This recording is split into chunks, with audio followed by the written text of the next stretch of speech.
We are live. We are live. Welcome to News and Nonsense at Noon-ish. I'm Auntie AK, aka the auntie of all the aunties in all the land, and I'm here with...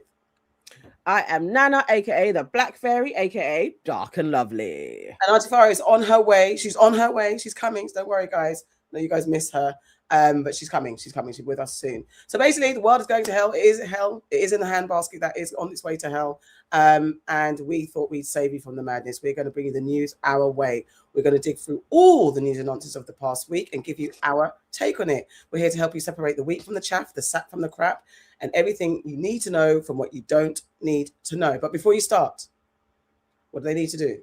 Please, guys, you know what you need to do on entry. You need to book the like button now. Do it, please.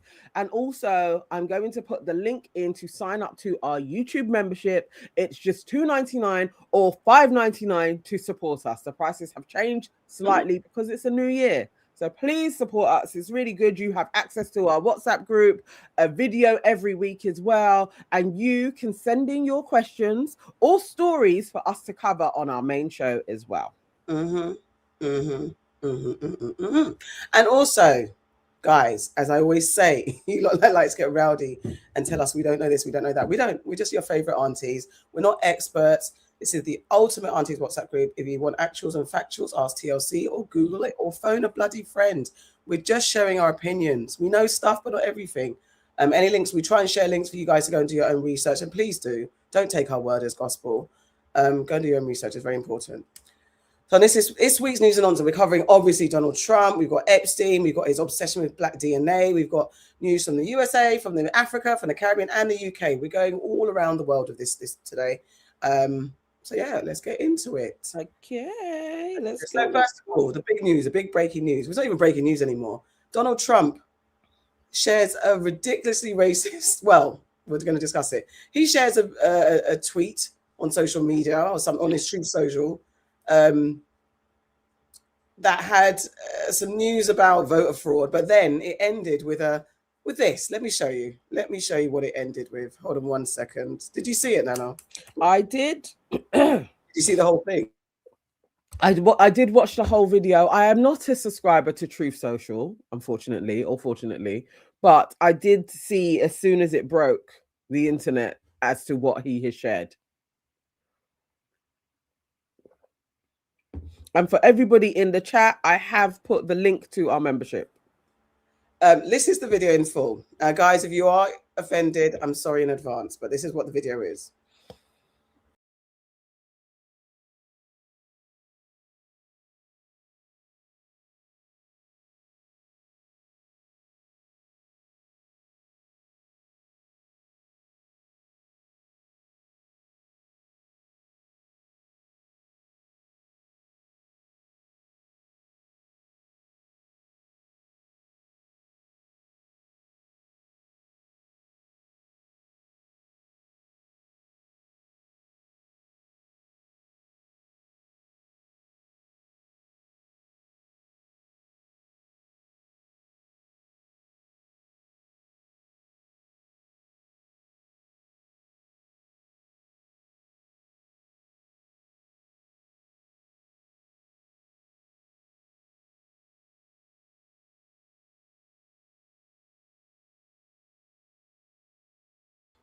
So there's that. It's actually stupid. I actually feel like laughing because it's stupid. And what I found, obviously there's the reaction news and stuff like that, but I found this video from a guy called Mark Dice. Seems like he's some sort of MAGA-y type supporter, right winger. I don't know if he's a right winger, but his video was more like, "You snowflakes, this is this." I wanted to play this and see if you I just wanted to play this version of response to it. So this is his thing.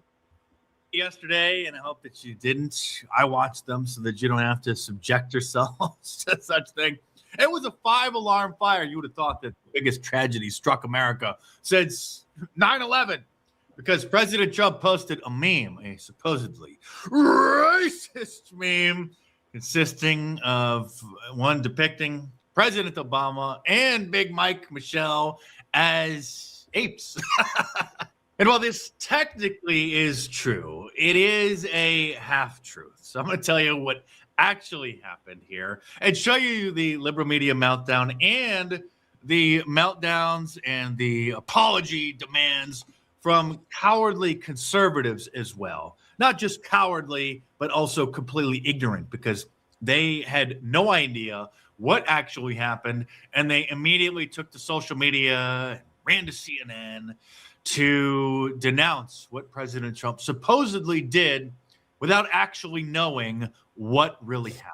He posted this video on Truth Social about, how shall we say, election anomalies, fraud in the 2020 election. And then at the very end, it did play maybe 2 seconds of this meme, because whoever screen recorded the video that he posted then didn't edit the last second of the video when it looks like it was from an Instagram reel, and then it just automatically auto plays the next video, which then happened to be this Nans, I think Farah needs to be let in, possibly. meme.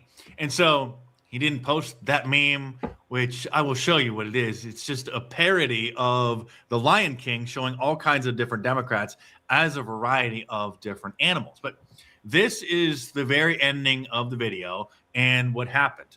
Heard that that favored Joe Biden. What was that? 1.5, 2 seconds, maybe?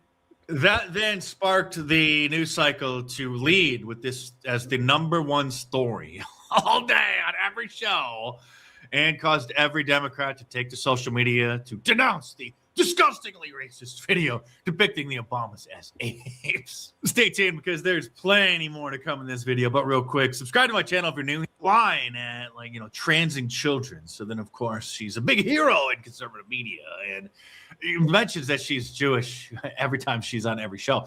But she posted that this was gross and racist. The president should delete it and apologize. The clip with the Obamas is the last 2 seconds of a minute-long clip on voting machines being hacked. So maybe Trump didn't watch it till the end. Oh, maybe, you think? Same with this rhino on the right, whose name I refuse to waste any brain cells remembering, but I have started seeing her as a regular panelist now on one of the... So basically, you can tell that he's like not a fan, and he said that everyone's going nuts about this, and I think he even calls out with an ape motif, and I guess there were other politicians who were portrayed in other animal motifs as an internet meme. Tim Scott, the senator, obviously African American, said he was praying it was fake because it was the most racist thing he'd ever seen out of the White House. Loser. The president should remove it. Caroline, I know the president did remove it, deleted it, but it was up for, I think, 12 hours or something like that. No, it was over 24. How did this happen? And can you really throw a staffer under the bus for this? So it was up for 12 hours, and this bimbo up for 24 didn't even have the time, or her staff didn't even have the time to do, like I said, 30 seconds worth of research to find out what context that 2-second clip was posted in. This is like the worst. Okay, so obviously you get the point where he's going from. Yeah. So yeah, what do you think? Okay, when I first saw it flashing about, before I saw the whole clip, I was like, wow, that's wild. Then I watched it all through, and I was like, okay, if it was a normal president, I'd be like, wow, that's kind of crazy. But in everything that has taken place, the fact that there has been more of an outrage towards AI generated video compared to all of the accusations in the Epstein files, I'm like, everybody is foolish. So I have to agree with the conservative on this. It's like, really, this is what you're asking him to apologize and speak up about, as opposed to everything else that took place in the other 48 hours before this video. I'm disgusted at people being disgusted about it. It's like, really? Really? Obama as apes is the worst thing that could take place? It isn't. He's done worse. And he should be out for other things other than you being up in arms about racism. This is the least of our issues, really. I'm going to play his non-apology, and then Farah, you can jump in. Hi, Farah. Oh, you can't hear the journalist. The White House says that a staffer sent it. Who sent it, and are you going to fire I looked at it. No, I looked at it. I saw it, and I just looked at the first part. It was about voter fraud in someplace, Georgia. There's a lot of voter fraud, 2020 voter fraud, and I didn't see the whole thing. I guess during the end of it, there was some kind of a picture that people don't like. I wouldn't like it either, but I didn't see it. I looked at the first part, and it was really about voter fraud in and the machines, how crooked it is, how disgusting it is. Then I gave it to the people. Generally, they'd look at the whole thing, but I guess somebody didn't. And they posted, and we took it down, and we did it. You know, but that was a voter fraud that nobody talks about. They don't like to talk about that post. We took it down as soon as we found out about it. Mr. President, a number of Republicans are calling on you to apologize for that post. Is that something you're going to do? No, I didn't make a mistake. I mean, I look at a lot of thousands of things.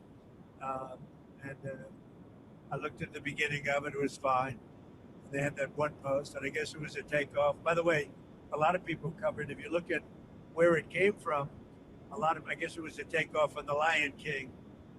And certainly it was a very strong post in terms of voter fraud. Nobody knew that was at the end. If they would have looked, they would have seen it. And probably they would have had the sense to take it down. But that was a takeoff on the Lion King. So yeah, that was just Trump's refusal to apologize type moment. But yeah, Farah. Ugh, I don't know. Where do you start? I'm just over him and his nonsense. And I agree wholeheartedly with you, Nana. It's another deflection. You know, every time that we should be focusing on the Epstein files and something that could actually get him gone, here comes something to distract the people. You know, yes, it was racist. Yes, he knew it was racist. For him to then say, I didn't do anything wrong, I don't need to apologize, I guess someone else didn't watch it all the way through, and still go on with this flipping, oh, it's a play on the Lion King, and it's to do with voter fraud from 2020, and there's a lot of voter fraud, and no one's talking about voter fraud, and there's so much voter fraud. Yeah, you're part of it too, bruv. Like, you did voter fraud in your last election. That's why you are where you are, because of voter fraud. You know, let's be fucking real. So it's just all distraction. Every day is distraction from what we're supposed to be focusing on, which is the Epstein files, which is why he should be gone. Like, he has been accused of some heinous things. Heinous. And like, everyone knows he's racist.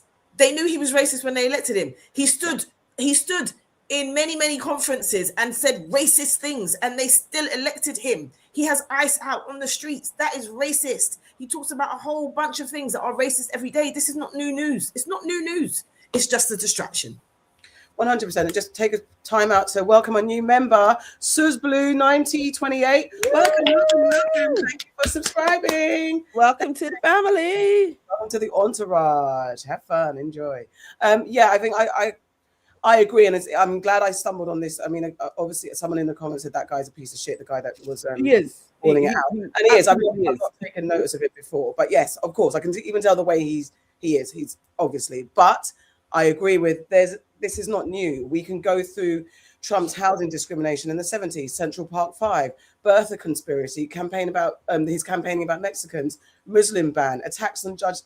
There's so many things that like every day is something. So many things that this, and the video itself, it's like it's ridiculous in itself. It's just stupid. It is convenient, and whoever made it is racist, and it is convenient that happens to be, because remember when the Bummers came in and they depicted Michelle as a gorilla, and even this dickhead's calling her a Big Mike and all that stuff. Yeah. There's definitely when it's racist connotations, but I'll give to all the people who are suddenly outraged is to all the people, the last lot of people that are clinging on to their MAGA hats and their desire to support Trump. There's going to be a few more people like that for some reason that light bulb was never on is lighting up. So sometimes that is important to then pull people away from being so blindly loyal, because they're asked, we cannot take for granted how ridiculous people are, and they refuse. They need things spelled out in black and white before they're like, oh, really? Because the fact that he's had so much, the MAGA and right wing have had so much supporters. So some of this works. Hang on, you think that racism would be the thing that is a light bulb for MAGA? I'm saying no, hear me out. I'm saying the more in your face thing, because it's obvious that there are more and more white folks or people saying, oh my God, and we've been clued up from day one. So I'm saying we can't take for granted what thing will be the thing to wake people up, because there are so many people that up until this point are still clinging on to Trump. Do you get what I'm saying? So yeah, but I get what you're saying. I'm saying, but racism is never it. All racism is going to do is get other black folk and brown folk being like, look, he's racist. They know he's racist. If you aren't up in arms over him actually being accused of SA before he became president first time, now there's evidence of him being a kiddie fiddler as well, allegedly. If that doesn't get racism is just basically to give a new news cycle to it. It's not even this black man that also come out and was like, this is the most racist thing I've seen. You know it isn't. No, this is folly. You're encouraging a news cycle, because then all of the other right wingers started attacking that black man, being like, you're a turncoat, you're a traitor. So that again, more noise to dumb down the scale of ramping up what has been in the Epstein files. That's all this is. I don't think it's a signal to anybody to wake up at all. No. Let's forget it. Let's give ourselves a breather for 24 to 48 hours. No, I agree. I don't disagree with that. I'm just saying that in all things, and you know me and my absolutes, there is going to be every single thing. This is noise and distraction. I agree. No black people should be like, we're going to do Black Lives Matter about this. We all know it's distraction.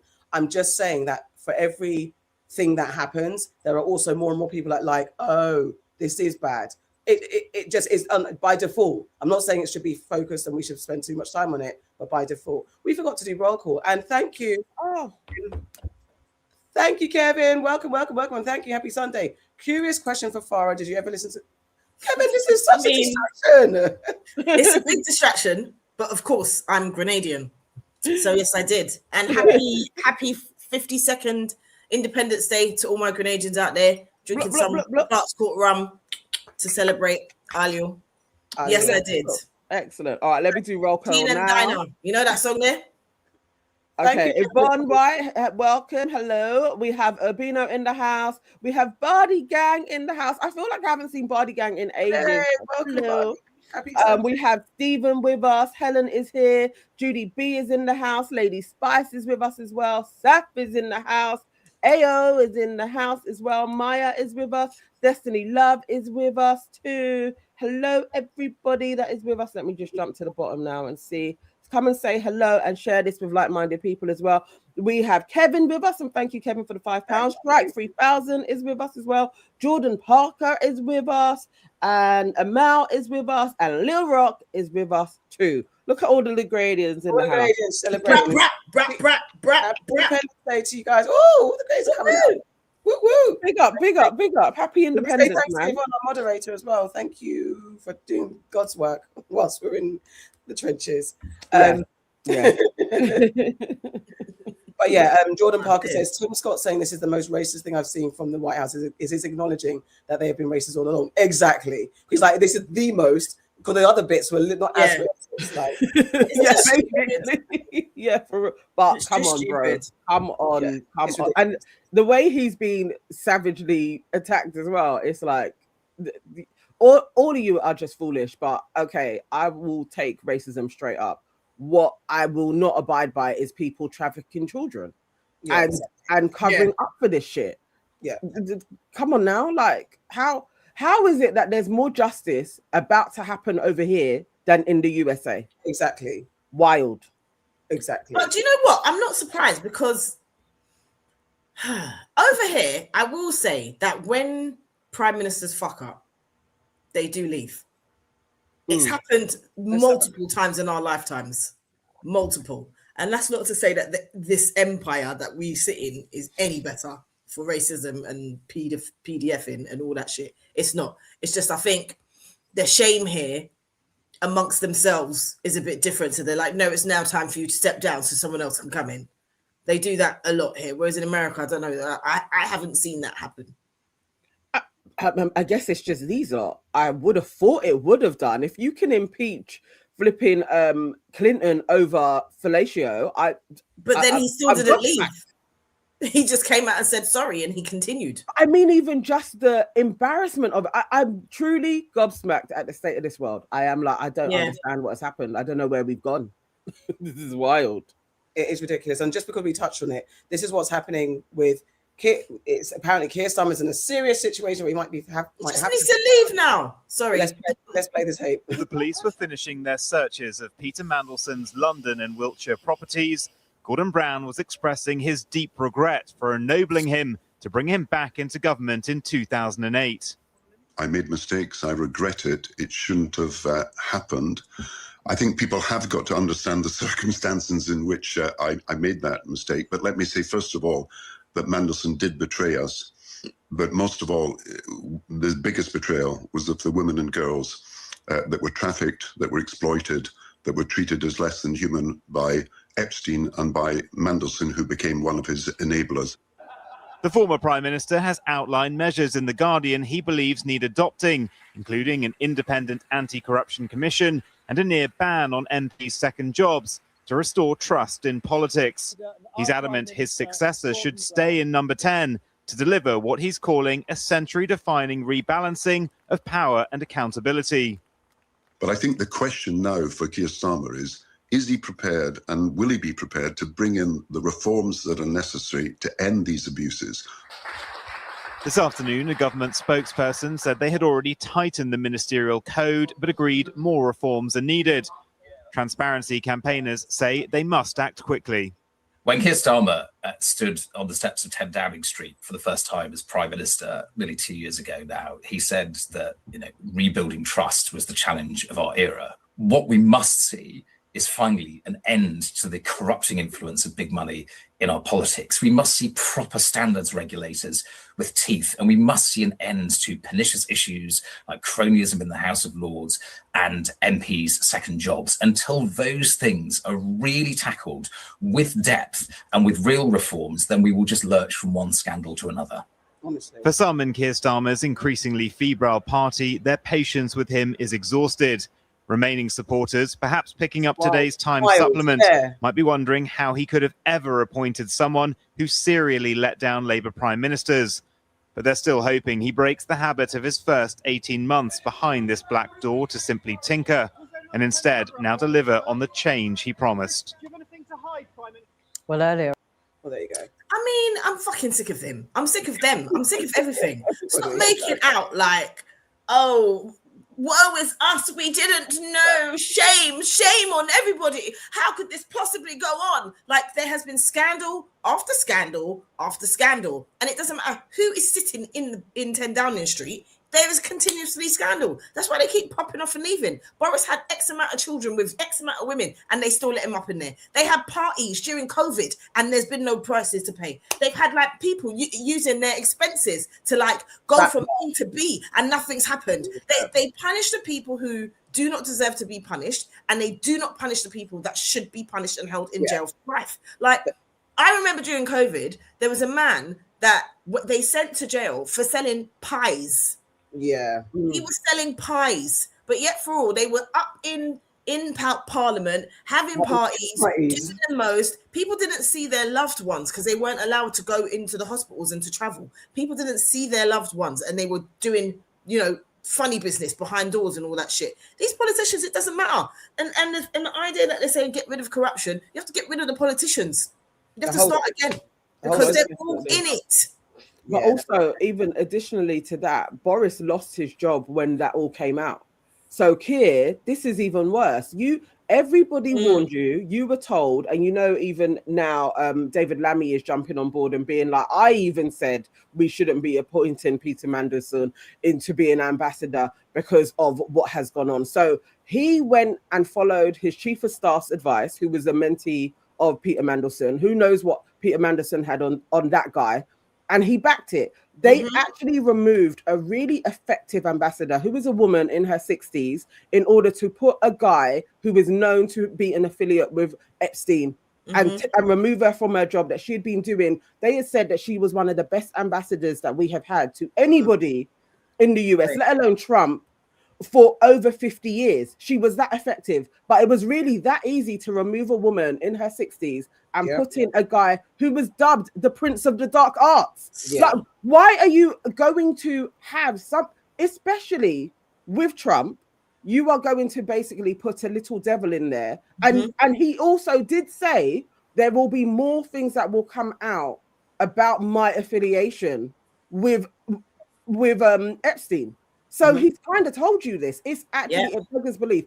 Keir has to go. He's got to go. You have to go. You basically gambled and you lost. That's what happens when you do it. And you know what? There could have been a few things that he went on, but okay, go on this then. Go on this. Yeah. Because like as a human rights lawyer, the level of human rights that he has abused, you should have gone there. But go, if this is the sword you got to fall on it and leave. It is basically you got. That's what we do. We do in quotes well over here. The people that have done the most do fall on their sword and go. So he should go. He shouldn't hold on. No one should encourage. No one should back him. Gordon Brown, don't know what you're saying. He should stay around. He shouldn't stay around. He needs to. Basically, Gordon was outed by Peter Mandelson when he was like, you know what, Gordon's got to go, and did a whole campaign against him when he brought him in. The guy has been known to, he's a fair weather friend. When he's on your side, he will back you and do all the shenanigans. And when he's against you, he will absolutely destroy you. He was probably about to destroy Keir Starmer before. So maybe you managed to ride for a year longer than by putting him in place. But now you got to go, innit? It's how it goes when you do deals with the devil. You got to go now. That's to leave. The only thing that's scary is who's coming in. Yeah, so obviously Lammy's gonna get it in it, and I just want black people to understand that he's not our savior. We have sat on this platform multiple times and put him in the bin because he's not our savior. He is the epitome of not all skin folk is kinfolk. Okay, so don't get twisted and start thinking this is some Obama moment because it's not. Right? Having trying to have two blacks pit against each other with the cameras, it's not happening. It's just it's too much. What will happen is literally. They're going to spike. That's all it is. Because if you have two black leaders, it's giving way for reform. And it's just as they say, as Nas says, it was written, it's what they want to do. You know that politics doesn't mean shit. There is no left or right. There's just whoever's behind the scenes writing it. Correct. 1% that have been ruling the world. And yes, this might be, we're going to see, it seems like nothing, well, we're going to get into it. Nothing's happening. That 1% are just rewriting the rules. They're going to change it around, tweak things, placate us in some way. We're never going to get two black leaders like going fair to fair, head to head.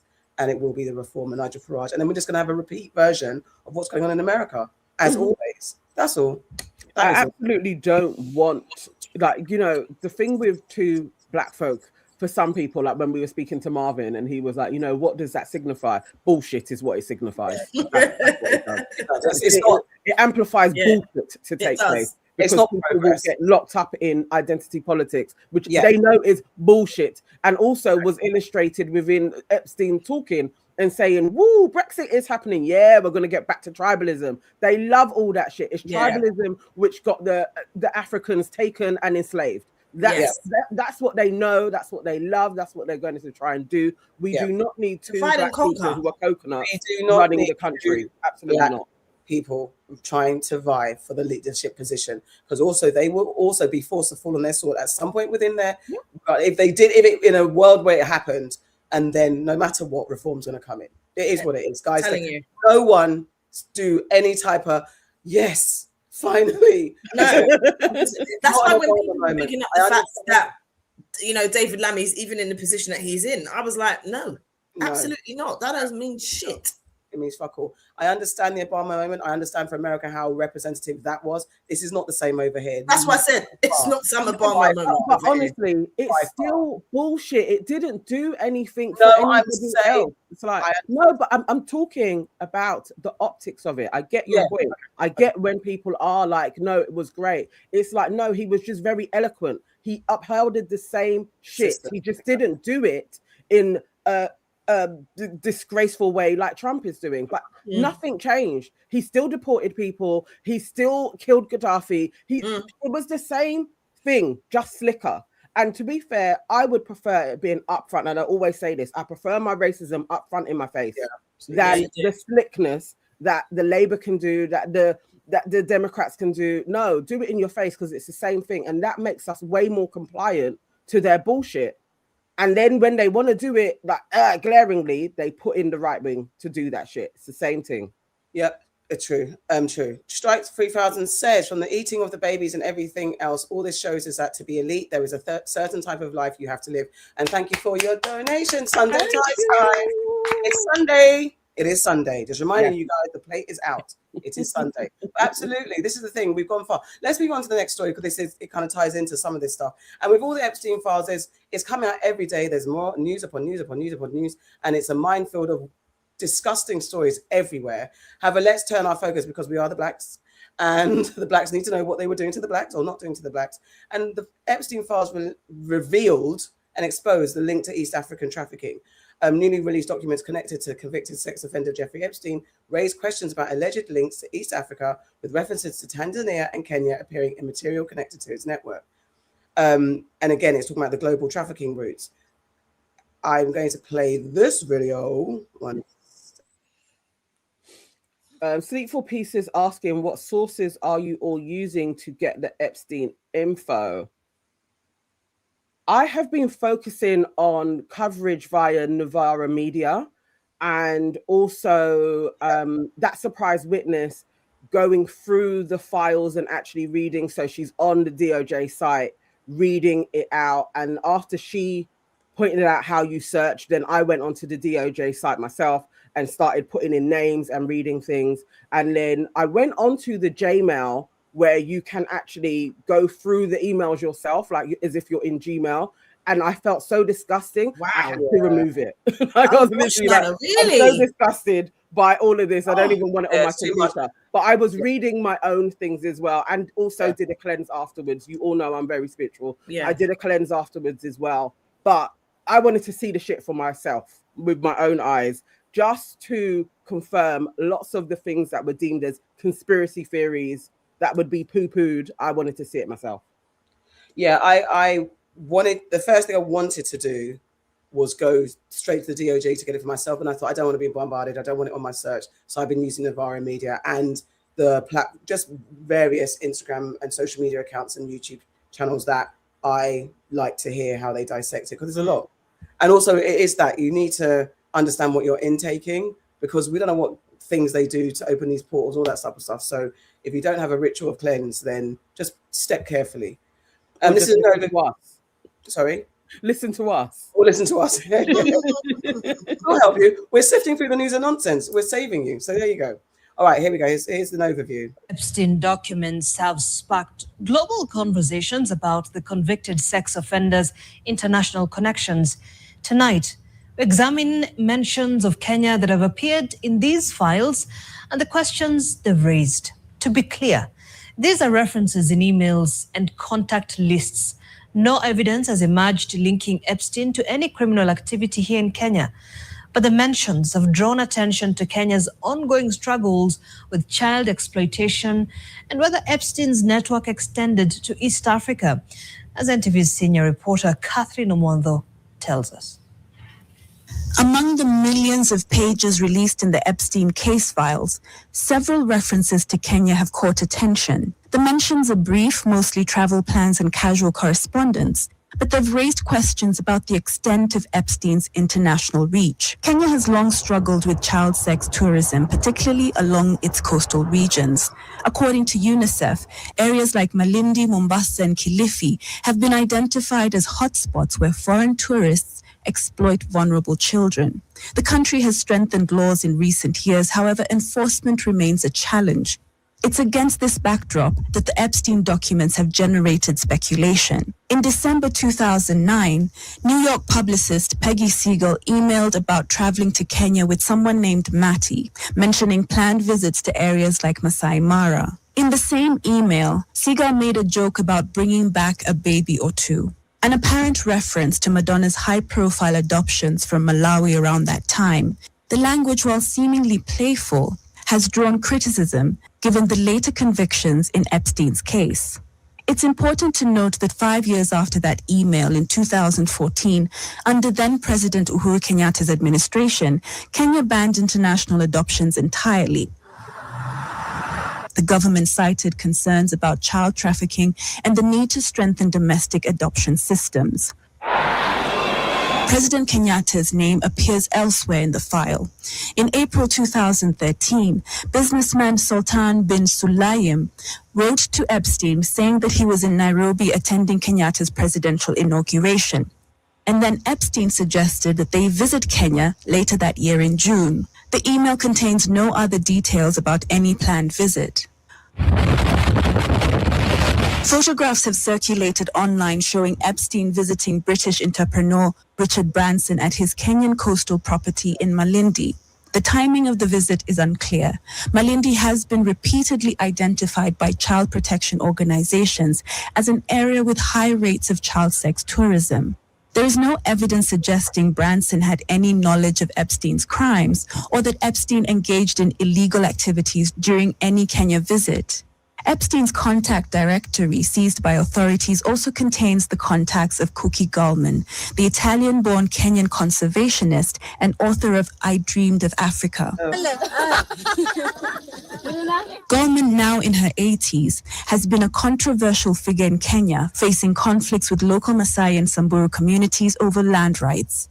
She was shot and injured during clashes in 2017. There's no indication of the nature of any relationship with Epstein or whether she even knew him personally. Several of the emails reference visits to rural areas and Maasai communities. Some contain language that seems to characterize African communities in ways that suggest an exploitative mindset. In one exchange, Epstein responds to Seagal's mention of visiting a mud hut by writing, "You will be amazed by the aroma." In another, Seagal jokes about Maasai warriors and Somali pirates. I have nothing to do with Jeffrey Epstein. I threw him out of my club many years ago because I thought he was a sick pervert. But I guess I turned out to be right. But you know who does have? Bill Clinton, Larry Summers, who ran Harvard, was with him every single night, every single weekend. They lived together. They went to his island many times. I never did. What we have are fragments, emails about travel, a name in a contact book, photographs of visits. What we don't have is evidence of criminal activity in Kenya. According to Kenya's National Crime Research Center, an estimated 1 to 3 children per 1,000 experience sexual abuse in coastal tourism areas. The government has established specialized police units and are working with international organizations to combat child sex tourism. Catherine Omwando, NTV. The fact that a country has to put in place a department to stop internationals coming to take their children, there was one part, and I understand probably in the editorial why they tried to caveat Richard Branson, because he's been wonderful with his marketing, but he absolutely did know what Epstein was up to. He also offered him advice, and there is email trail to actually back that up, that he was saying this is how you can sanitize your relationship. He also said, I can't wait to see you. It'll be so fun, and definitely bring your harem. What does that mean? Yeah. That's not your guys. We know when people say a harem, what you're talking about. So, and I have been definitely a follower of Richard Branson in what he's done in business, and that how British Airways tried to take him out. Like, I've always thought he seemed like an ethical businessman, but he has connections to this. And then you got to think about where he places his islands as well. Yeah, that's the part. All quite dubious. He's just been very good with marketing, so we haven't been looking at him like, why have you got islands here and there, and your house is off the coast of Kenya as well? This is he needs to be looked into. Yeah, 100%, 100%, because all their islands are in black waters, to put it crudely, and there is less, and that's why every African leader that continues to show up at the White House, the eyes are on you too. Those are, I mean, it's the Kenyan president at that time saying no more. After 5 years, you're saying absolutely not. We're not having you guys. We're banning international adoption, which is a great thing. But what else is happening, and what money is going on behind closed doors? What agreements? We can't even take that as bond, because you could be saying that on the front facing, but what deals in order for you guys not to be sanctioned? It goes so far deeper. Yeah. It goes. So especially when we have people in the comments saying that, what do Africans do? What do Caribbeans do? But the sanctions that are put on countries, and that's not an excuse. There's so much things that people do, and then there's men in power that also don't care about kids being molested. Well, I feel like they're kind of placed there because they don't care. Because they also are psychopaths as well. It's even the thing of like the Maasai and going to see them when there's documentation of them testing out stuff on Nigerian women for fertility. I would think that they're probably doing testing on the Maasai. Of course. We said it. We say it so many times about Bill Gates and the foundations. What are you doing? And I think there's a comment here. Stephen Ochog 1707 says, I always side-eye bears who say that they're on that. No, sorry, that wasn't the comment. It was Strike 3000. I also found it strange that white celebrities always wanted to adopt black babies that wouldn't adopt from their own country. Like, what is going on? Why? What is that thing? And we understand white saviorism. We get it. You feel like you want to say, but if African baby is to assuage your white guilt. However, what is that? I think that may have been looking at all the layers to everything. If you think about it, it's like there's always something else. Yeah. I feel like they did that, and that was the top layer that we would attribute it to, white saviorism. But who knows that those kids that they were bringing in, if you actually sat down and talked with them, and MK Ultra aside, they've probably been tested on. Yeah, there's lots of stuff. There's lots of stuff. From celebrities opening schools back in other countries outside of their own country. First, it's like, what are you doing? What's happening here? I'd be so nervous to even send my child to a celebrity-run school. Like, did he have a school? I think he had a charter school, and I think a friend of mine was saying that there's like charter schools and opening schools in America is a tax write-off. So there's lots of celebrities. I think I didn't put it on the doc, but Jay-Z's school is running into problem because apparently, anyway. So we can get into that story next week. But there's a thing about opening schools, and so I think I think he did, and it was like kind of. But usually it's like tax write-off. I don't know if there's the connection to all the kid stuff, but who the bloody hell knows? Who the hell knows at this point? So moving on from that. Oh, Adam, sorry. Let's get the comments. Anyone? Any comments? Okay. Strike 3000 says, I saw a theory online saying that Michael Jackson was targeted because he created Neverland to protect the kids that they wanted to abuse. Stephen says, black jurisdiction so they can have deniability.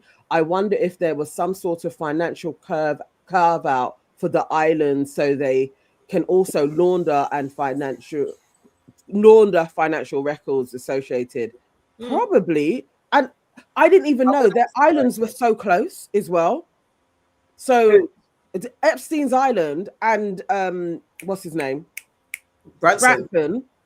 They're not far away. Like, they're actually like close as well. And then close to St. Bart's, where we know that they are basically trafficking pretty women there. Like, it's all very interesting. And all very obvious if you connect the dots, like whatever the FBI, the CIA, the whatever, MI5, whatever you lot aren't doing, like I feel like it's in our faces. We have to sit there and say allegedly, just to cover our back, because we will probably get in more trouble than the people that have actually. Oh, definitely. Imagine that. We have to worry about saying allegedly, but yet there's so much. It's beggars belief. So sticking with this obsession with black DNA and this nasty men.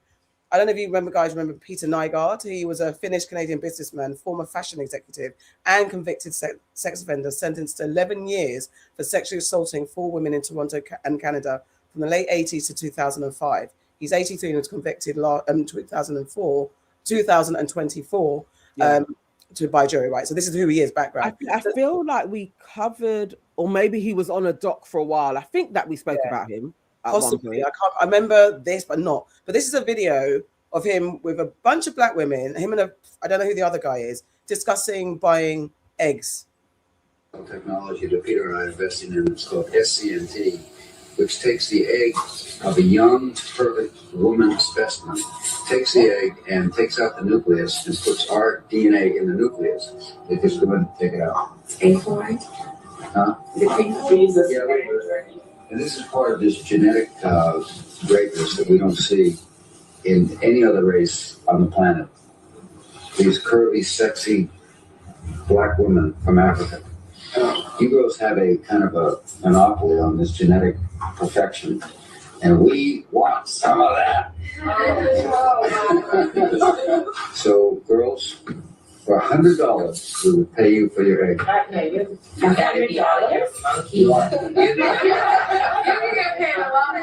So how much do you want for it? Let's bid. I bid $500 for you. Whoever I bid, he's gonna outbid me. That's wonderful. $60,000 for the eggs. Yeah. If you have abortion, that's very valuable. Umbilical cord, and placenta, in your period blood is so rich with stem cells. When you regard it as waste, then it actually should be. It should be captured as recycled, and it should go to waste. It's life for somebody else, and it's life for mankind. Where the best eggs are 16 to 18 years old. Those are the best eggs. As you get older, your eggs get become So you may not be our candidate. No, that's fine. I'm out with my business anyway. You see that last woman? Do you see how she was looking at them like? Yeah, like what? Where am I? Why am I? Yeah. Like all that video shows is things that we know happens all the time. And it makes me laugh because they want to put us down all the time and say that we're the weakest race, we're uncivilized, we're uneducated, we need them to come and save us, blah, blah, blah, blah, blah. But yet for all, you don't always want our shit. You always want to get our DNA, and you always go back to, the black woman is the source of life because that is where life began. And you have this code within your DNA that no one else has got. And man said $100 for their eggs. Absolutely taking the piss. I guess they're dumb. That's when the other dude had to actually get real. Like, you know what? No, this is worth a lot of money. Basically, it's like don't. They didn't even look like $100 is going to move them anyway. Most definitely, they did. Also, I was getting feelings of ladies of the night anyway. But that's where it's really scary. Mm-hmm. And I do feel this whole thing with black women getting surgery on finance, and you don't know what else they're doing. Because when they're booking you in and they do that, you don't know that they haven't actually been tracking your cycle already to know that you were in ovulation when they are about to do your surgery. There are people that have already said, I've gone and I don't have a kidney. Yes. They will take eggs. I mean, egg extraction is actually quite easy to do, as in you wouldn't necessarily know because you already saw around there. So you're not going to know what else they have done to you. But if period blood is valuable, I know when you're pregnant, the way you go in for blood tests, and I've spoken about this with my white friends, and they did not have near the same amount of blood tests as I had. Really? And I know I was older, so that's how they get you, is that. And the thing is, now at 32, it's not even considered geriatric. But when I was going, they were calling my pregnancy, you're a geriatric. Mine too. I was going and getting blood taken all the flipping time. At one stage, it was almost every 2 weeks. What are you doing with my blood? Really? Like, no, they're up to shit. The fact, that thing where you're not allowed to know your blood type in the UK, it's all very strange. But it's I was really allowed to know your blood type. What do you mean? You cannot just ask for your blood type. You have to go through private to get your actual. Because you were pregnant. I think after pregnancy, when it more time, you can't go to an NHS doctor and be like, I want to know what my blood type is and have a blood analysis. A blood analysis, okay. Yeah, they won't do. There has to be something that is going on that they will do it. You can't. Do most people not know their blood type though? In all honesty, I'm only saying that because my family members, my brother, obviously, clearly never been pregnant. He knows what his blood type is because he gives blood because he has a rare blood type. But that's the extra bit. When you've got something, that's what I'm saying. If it's something that's like you have to kind of know because of certain reasons. But he knew that's why he does it. Not they. Like the doctor told him. Yeah, that's why I'm like confused about what you're saying. Like, it's not easy to get a blood type because even it's just not easy. Then again, if you've got an illness or something different, okay, I didn't know that because as I said, my family members, we know our blood type, so. Yeah, and no, I mean, just as Destiny Love was saying, your blood type is only given when you're giving birth or having an operation. It's really hard, or unless there is something in your family. So when you go to the doctor and say, like, as I did when I found out that my mum had sickle cell trait. My mum has sickle cell trait. I don't know if I do. Then they did the test for me. So it's like you got to go with a story. You can't, out of your own curiosity, be like, I would like to know what my blood type is. They will be like, go private. That's so interesting. And I think Sleepful Peace is saying, I do, but maybe the 80s were different and my mum was a nurse. And this is what I'm thinking. So then there could have been a change when it happened. But like I said, because when I used to do the hair of a footballer, he used to have a blood-related diet. And he said, you should do that. You should know your blood type. So eat according to your blood type. And he went private. And because I thought, oh, okay. So I went to my doctors. I was like, can I get my blood? They're like, no. You can't. Literally what Sleepful Peace said. Maybe it's the 80s and my mum was a nurse, but I know my blood type and my family, we know our blood type. So I've never heard of that. I didn't realize it was a thing. Yeah. It's a thing. What I was want to say is that the girls on that table, and it's, as you said, Lady of the Night, all young models and things like that. Like, I just want to know the setup why you're at that table. And you know it. These dirty old men. Yeah, because I was speaking to a friend the other day and we were talking, I was being in the industry and me doing hair for models and stuff, and there's the way that models are shepherded and from show to show, and some of them are very, very young, and not all modeling agencies are bad, but those that just like, you've got to get on a plane and you're going to meet someone at the other side, or you're going to go to dinner with this person, you've got to be visible, you've got to be the dolly bird on the table because you're trying to up your profile so you can get booked to the biggest fashion shows and all that type. That networking of stuff is awful, where you could end up on a table and it could be like, I don't want to go, but you guys, we have to go because you've been told to go. If we don't, we're not going to get to do D&G or Prada or something like that. All of that, because why are these 4 young ladies at the table of these disgusting old men? Why? Basically asking for their bits and pieces. Asking for their eggs. And why is it being filmed? Where the whole lot? Because in this day and age, we could say it's AI, but it's not. I know that video is not AI. I haven't done any tests. No, it's not. You can tell it's not. No, and it's actually been out before AI. Yeah. I saw that video years ago. Them times, people really thought that having those rich kind of men thought it was fine to have those conversations because there were repercussions. I mean, it took him years. It was decades that he was assaulting women for. I was just thinking of the guy from Elite Model Agency in France. You remember that story where he was being sent women from America for years and absolutely raping them. There was footage, people knew, it was out there in the industry. I swear he was only prosecuted, was it 2020? He'd been doing it for decades again. And there were other men and who were kind of like, but this is what he does. This is a part of it. So when there was women executives being like, no, I'm not sending him any more young girls because of what he's doing. They're like, what are you talking about? The girls can say no if they want to. Like, so the industry was just feeding him 14 and 15-year-olds. And the parents, again, the parents are thinking, this is an industry that has created millionaires. Surely I'm not also participating in the trafficking of my child. You absolutely was. Because you can't trust these devils. If you listen to that man in that last video as well, he's talking about, did he say between 16 and 18 or was it younger? Can't remember, but he said like very young, influential periods of time for people that they can just, those are the best eggs. Those eggs are the best. Yeah. And this is the, I don't know if I can play it properly, but this is the guy. It was Jean-Luc Brunel, and he's, of course, Jean-Luc Brunel. He's a associate of Jeffrey Epstein, and he was found hanged in prison. So was he? Convenient.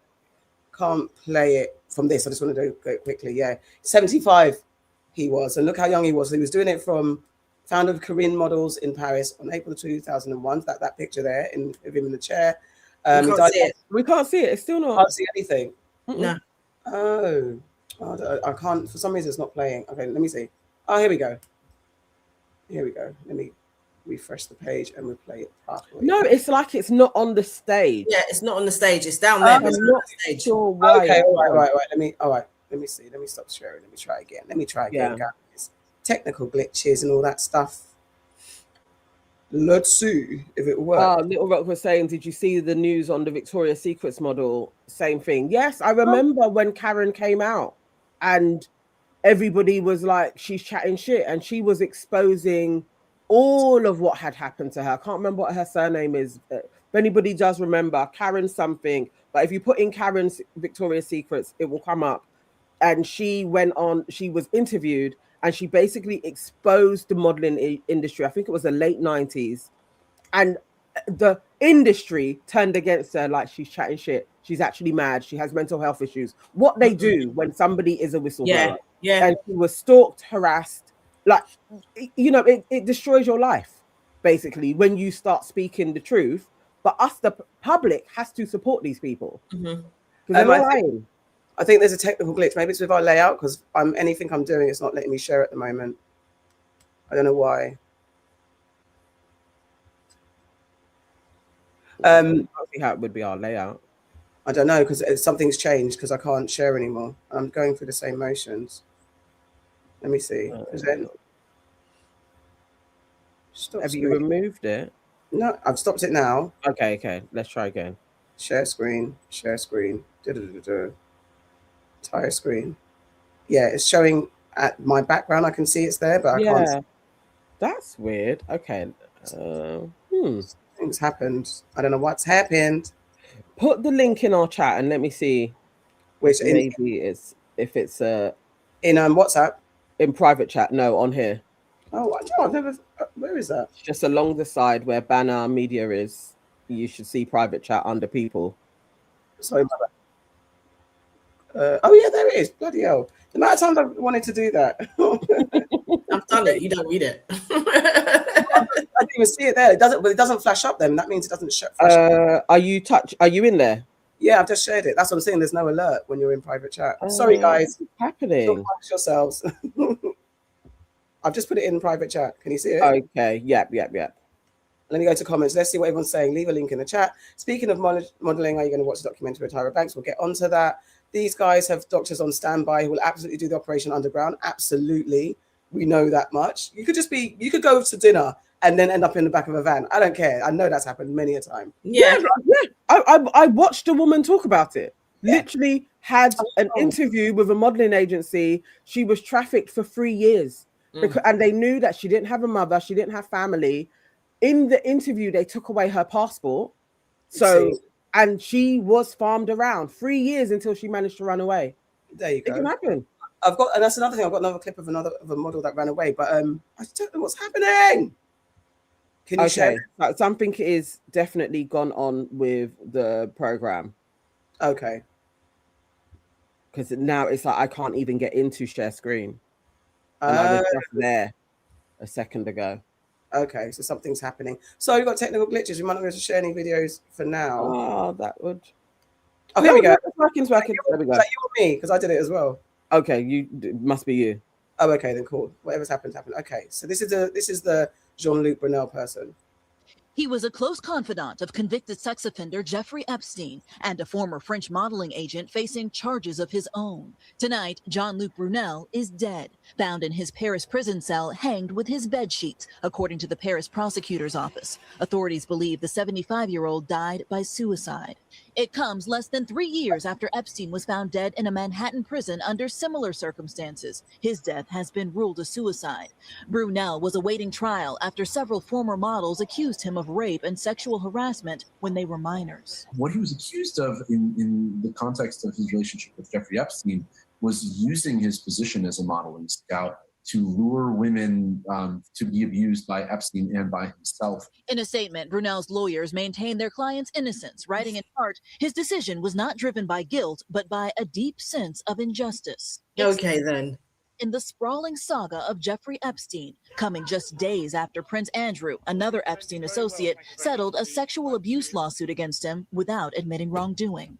And in December, Ghislaine Maxwell was convicted of luring young girls to be abused by Epstein. She has requested a new trial.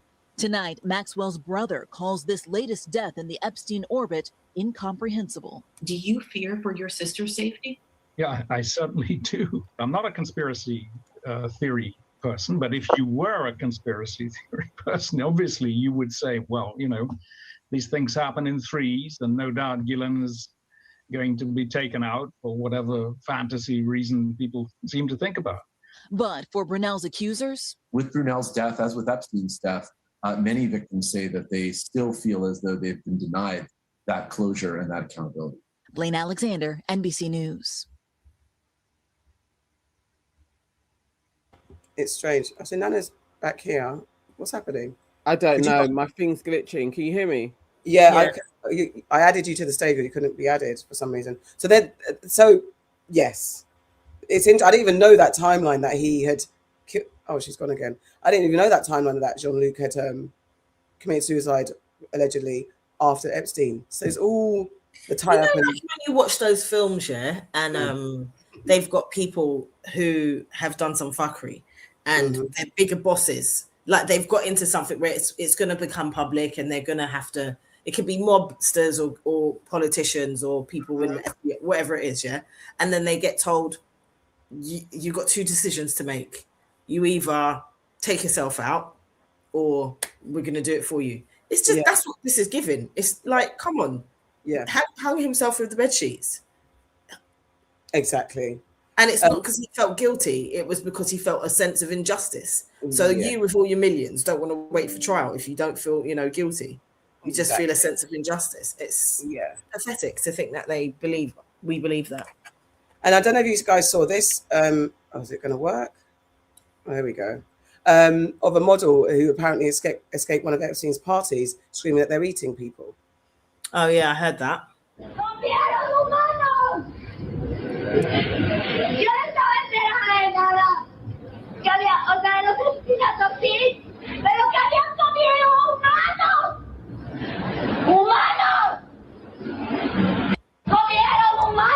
So I had the longer version. So she's basically in wherever she is, and there are two, like maybe men or police officers that are circling her, and she's like, "Leave me alone, leave me alone, leave me alone." And she's telling them like, "Leave me alone." They're doing all these crazy things. They're eating humans, and I know about the murders. So apparently, some murder. I don't know what she's talking about, and they're saying that she's high or whatever. And then eventually, she's taken away, and people are saying what she says ties in with some of the emails in the Epstein files. And she's never been seen again. They've never seen her again. So it's all sorts of crazy, all sorts of horrible and crazy. There's a lot of people that have never been seen again, been disappeared, or Yeah, it's a lot. So let's get some more comments. I don't know what's happening with Nana's phone. Actually, no, there was this other thing, just a final thing about their obsession with blacks and their DNA. Also, emails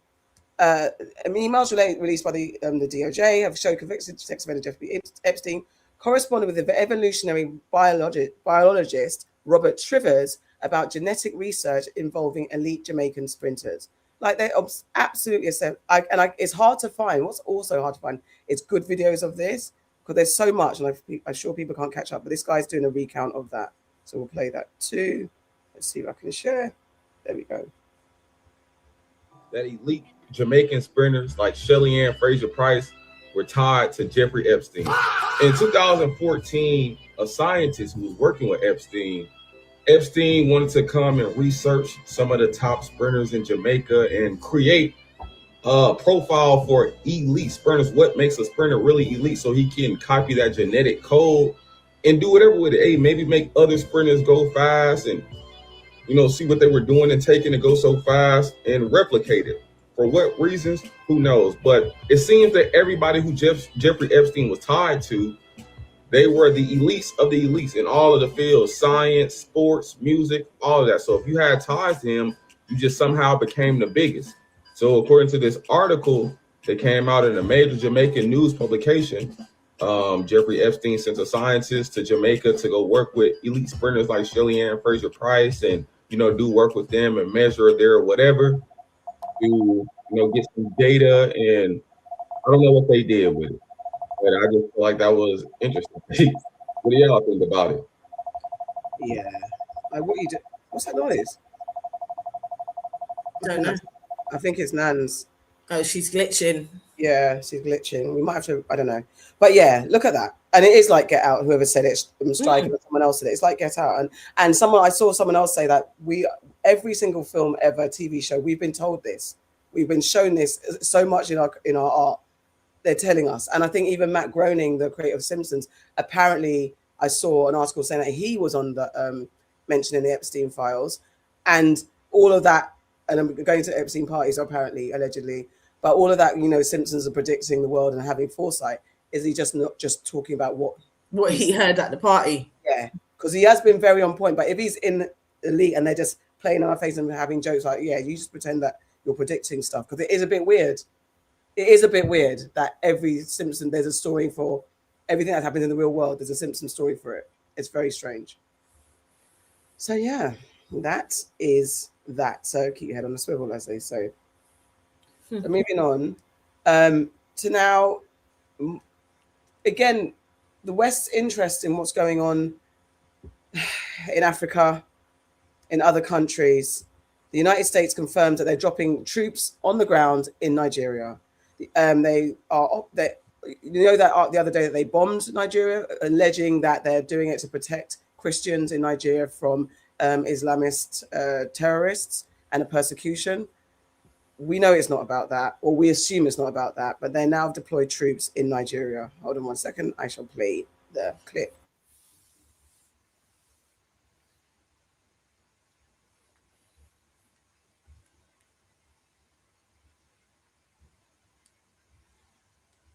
Keep talking amongst yourselves. No dead air. Read some comments or something, Kafar. While I sort this out. Okay. You said amongst yourselves like we were more than just me and you.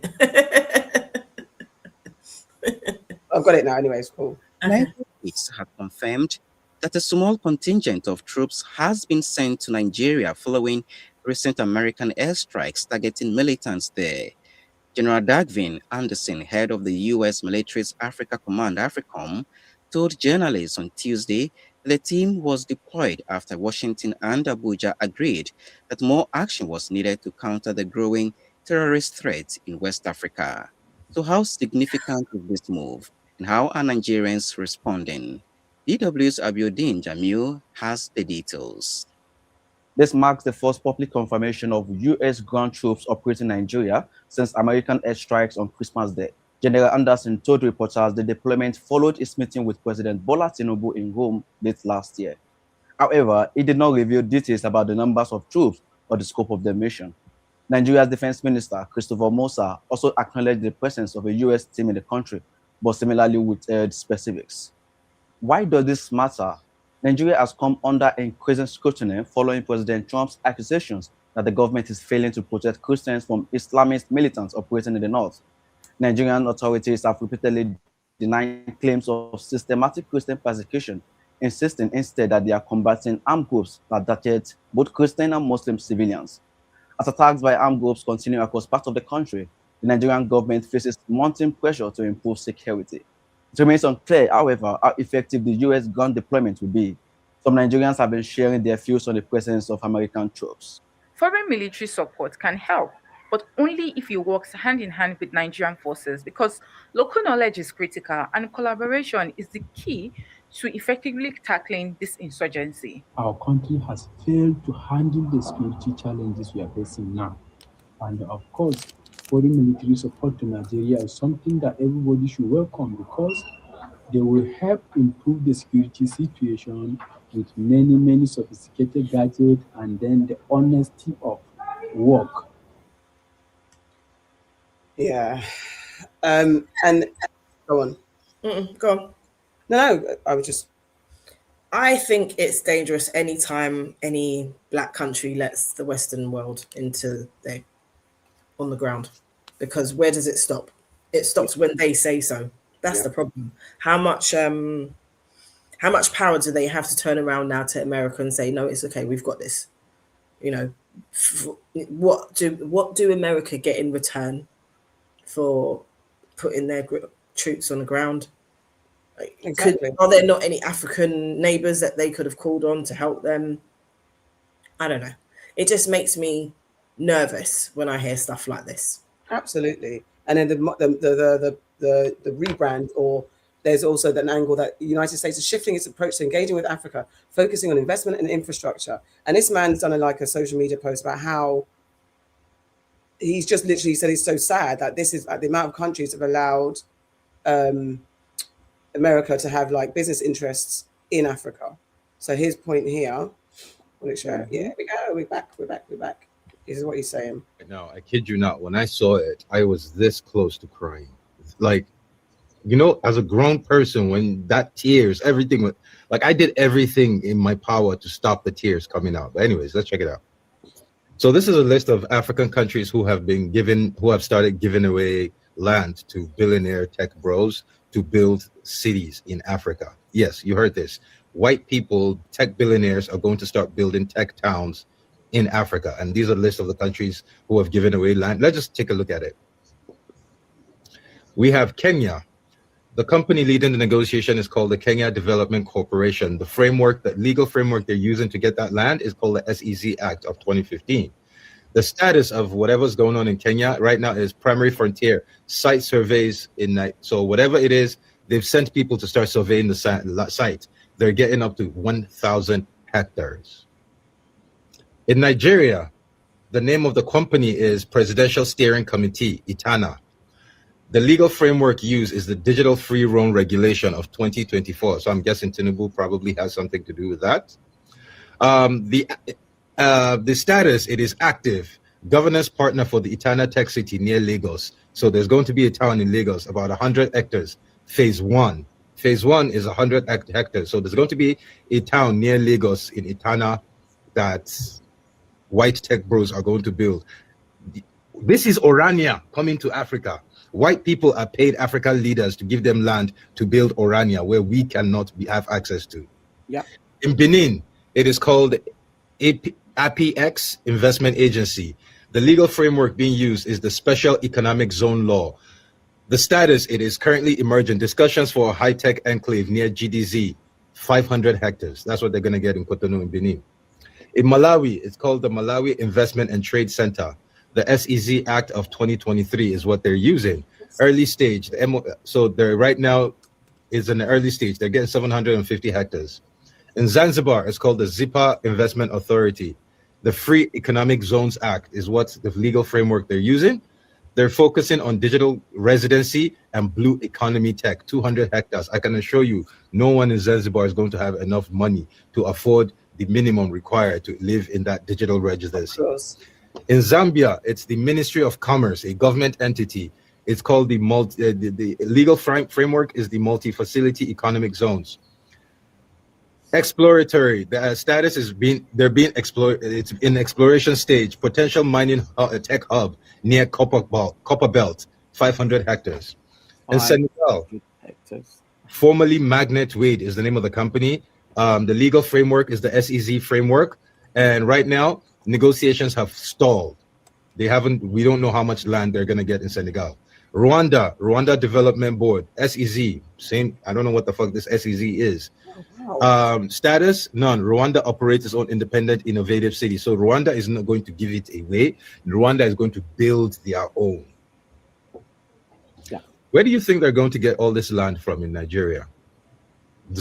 Phase 1, phase 2, different phases, different cities. Where do you think they're going to get that land from? Tinubu's tax bill. They will take your land from your family and white. Fuck! I'm laughing, but I'm so angry. Like,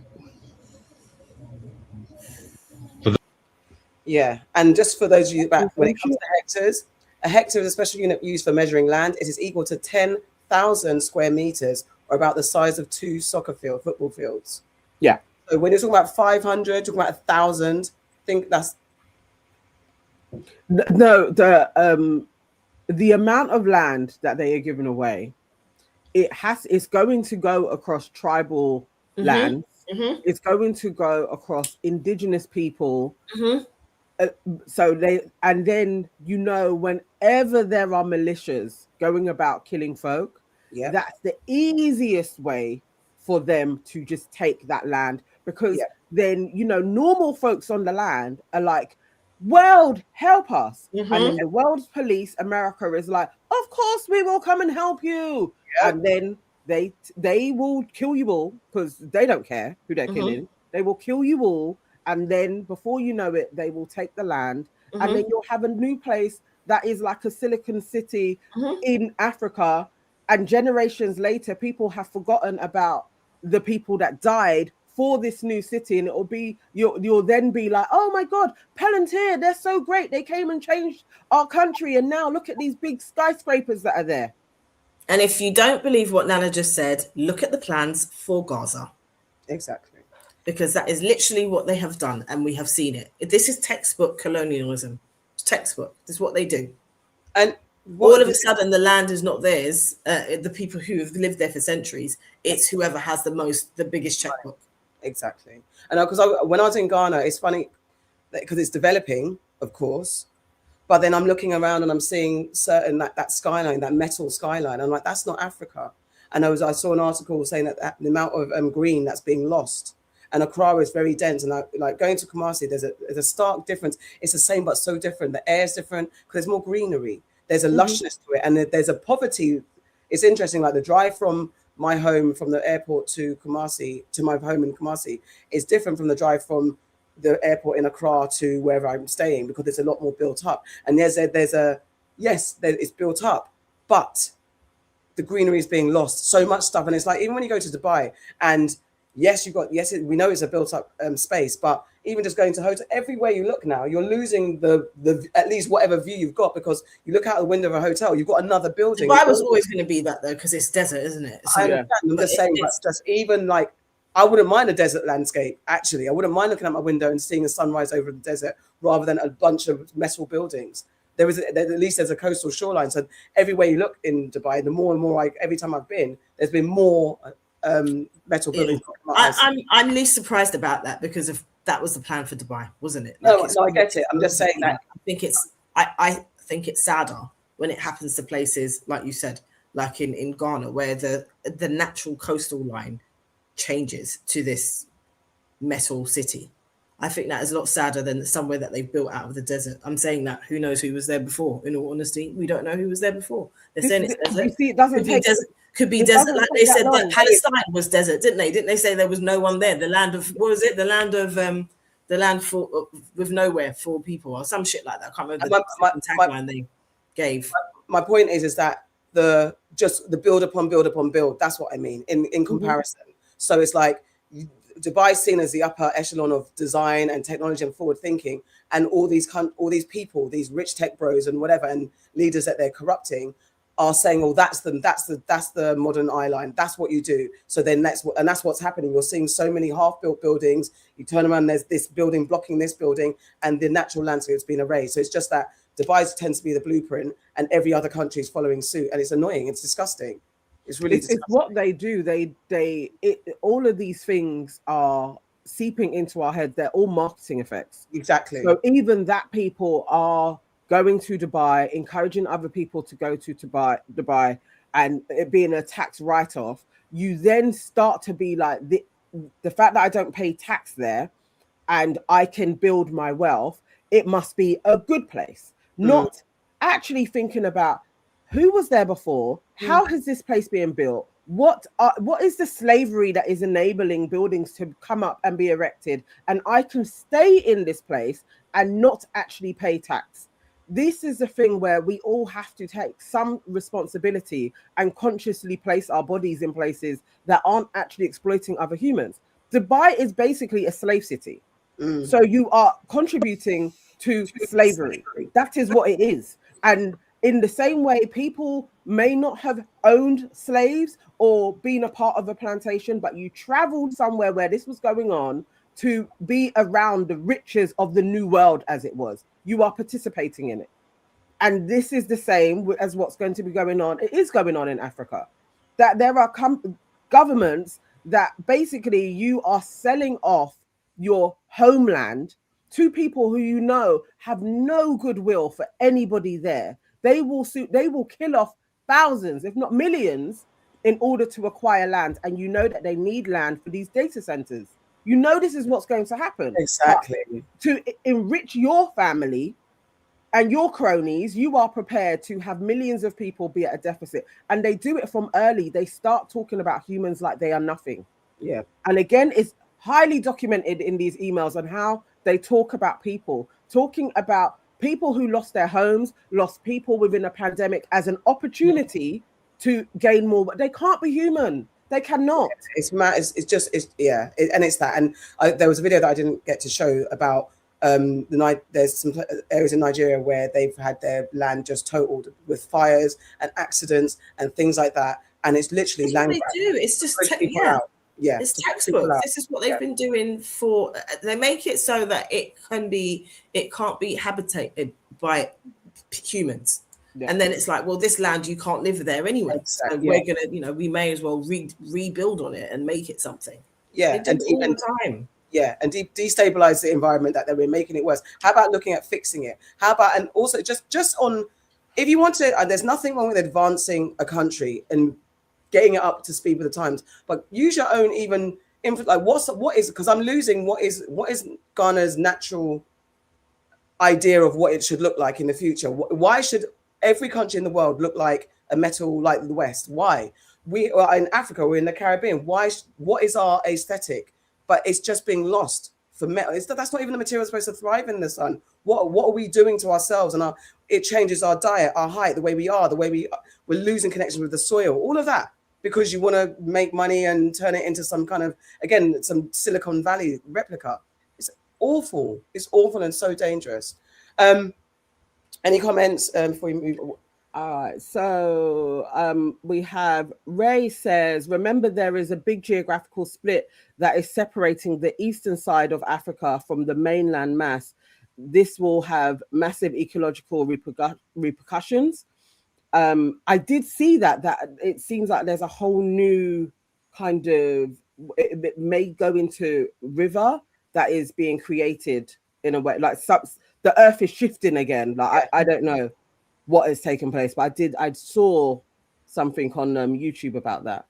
And then Bina says Nigeria has their own internal conflicts. Again, natives are trying to displace natives for land. That's what happened. Shugon says capitalism and consumerism is what makes you empty. Yeah. Absolutely. I do always, because I know it became a thing to be like, I'm a capitalist, like generally through hip hop, I would say is how that kind of came into our lexicon. But when somebody says that, it actually turns my stomach now.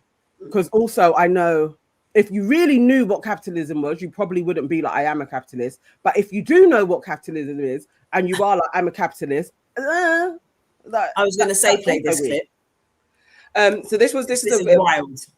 A reprieve. It's like, first of all, Tucker Carlson, who gave you the qualification to even have this conversation in Dubai? It's so stupid. He just shows his ass.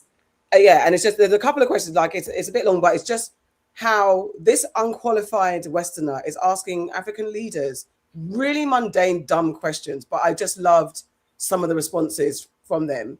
I'll try and skip through it, but then this is. Oh, there's a clip. Oh, this is the whole thing. There's an actual clip of it. No, I know, but because there was the lead up, there were 3 questions that I liked, but the main clip of the Zimbabwean president is in this as well. So that's why I said I'm going to skip through. But Tucker Carlson said this is a conversation in Dubai. I don't know what the overarching event is, but there's lots of world leaders having discussions. This is like about the position of Africa. Your experience with China versus the Western powers.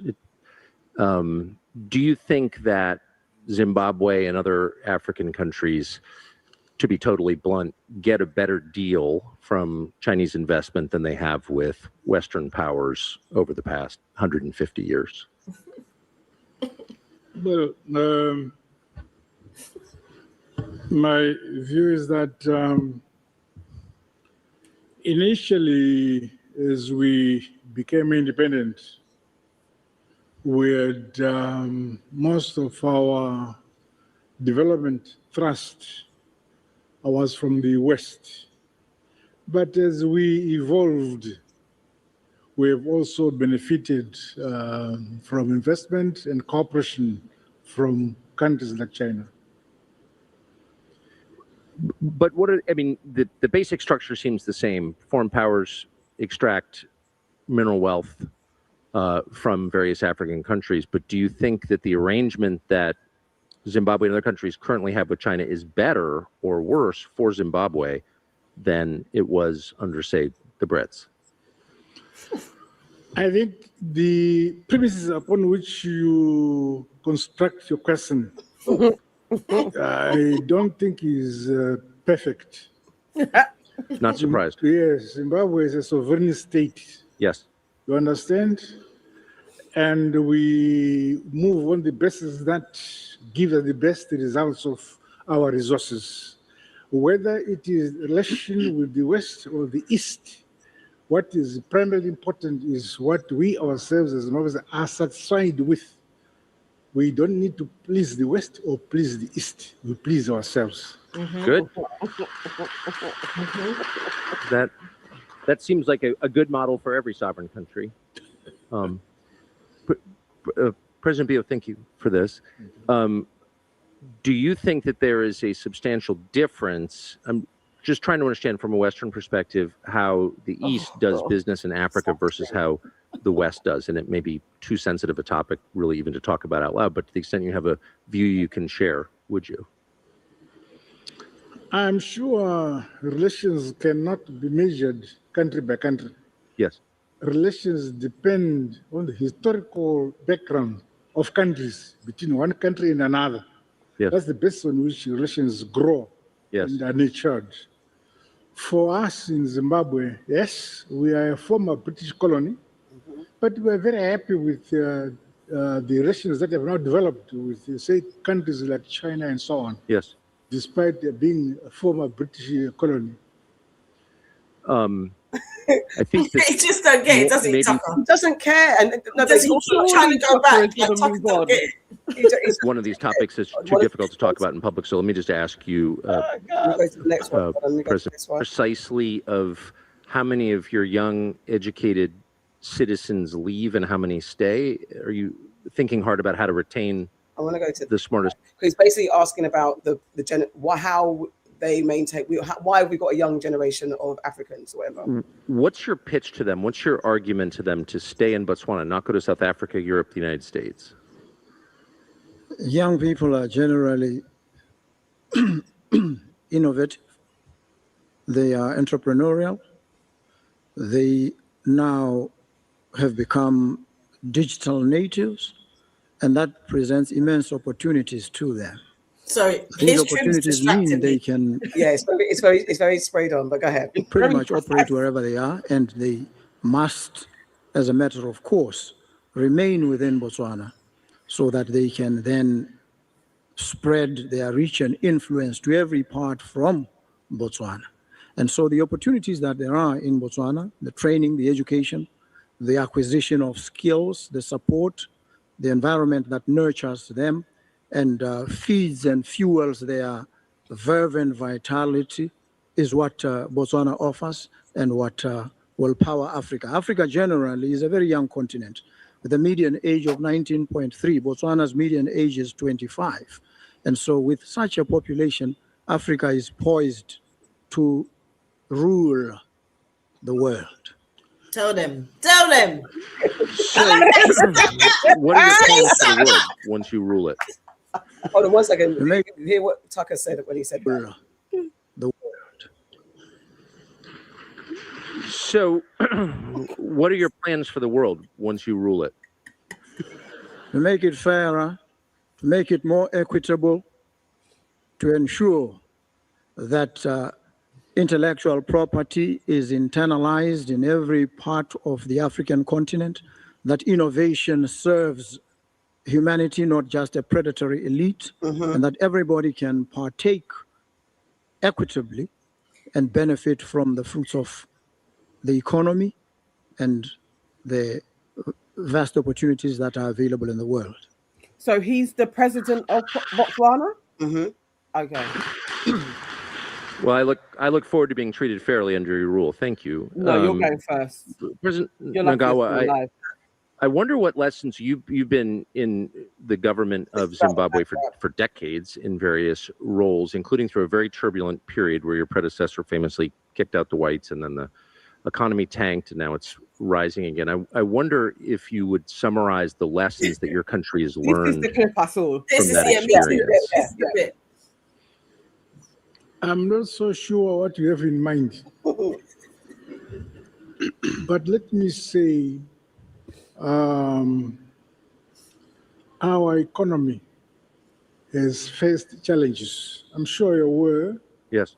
Zimbabwe has been under sanctions for decades as a result of us claiming our land from the British and making ourselves independent. We seized the land and gave it to our people. So sanctions were imposed on us. But in spite of all that constraint we have developed, and we are happy that we have developed on our own, and we feel very independent.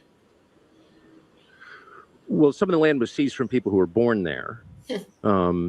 So I wonder if there's a lesson about targeting people on the basis of their skin color. Do you What think? a prick!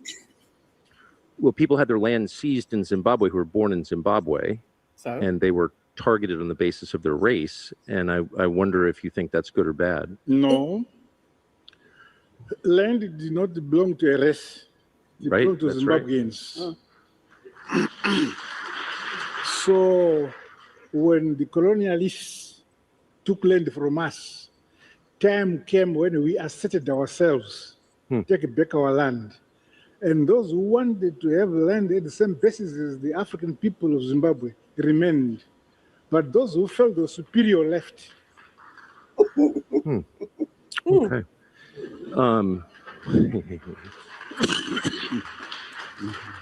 And that it goes. You see God trying to choke him. Yeah.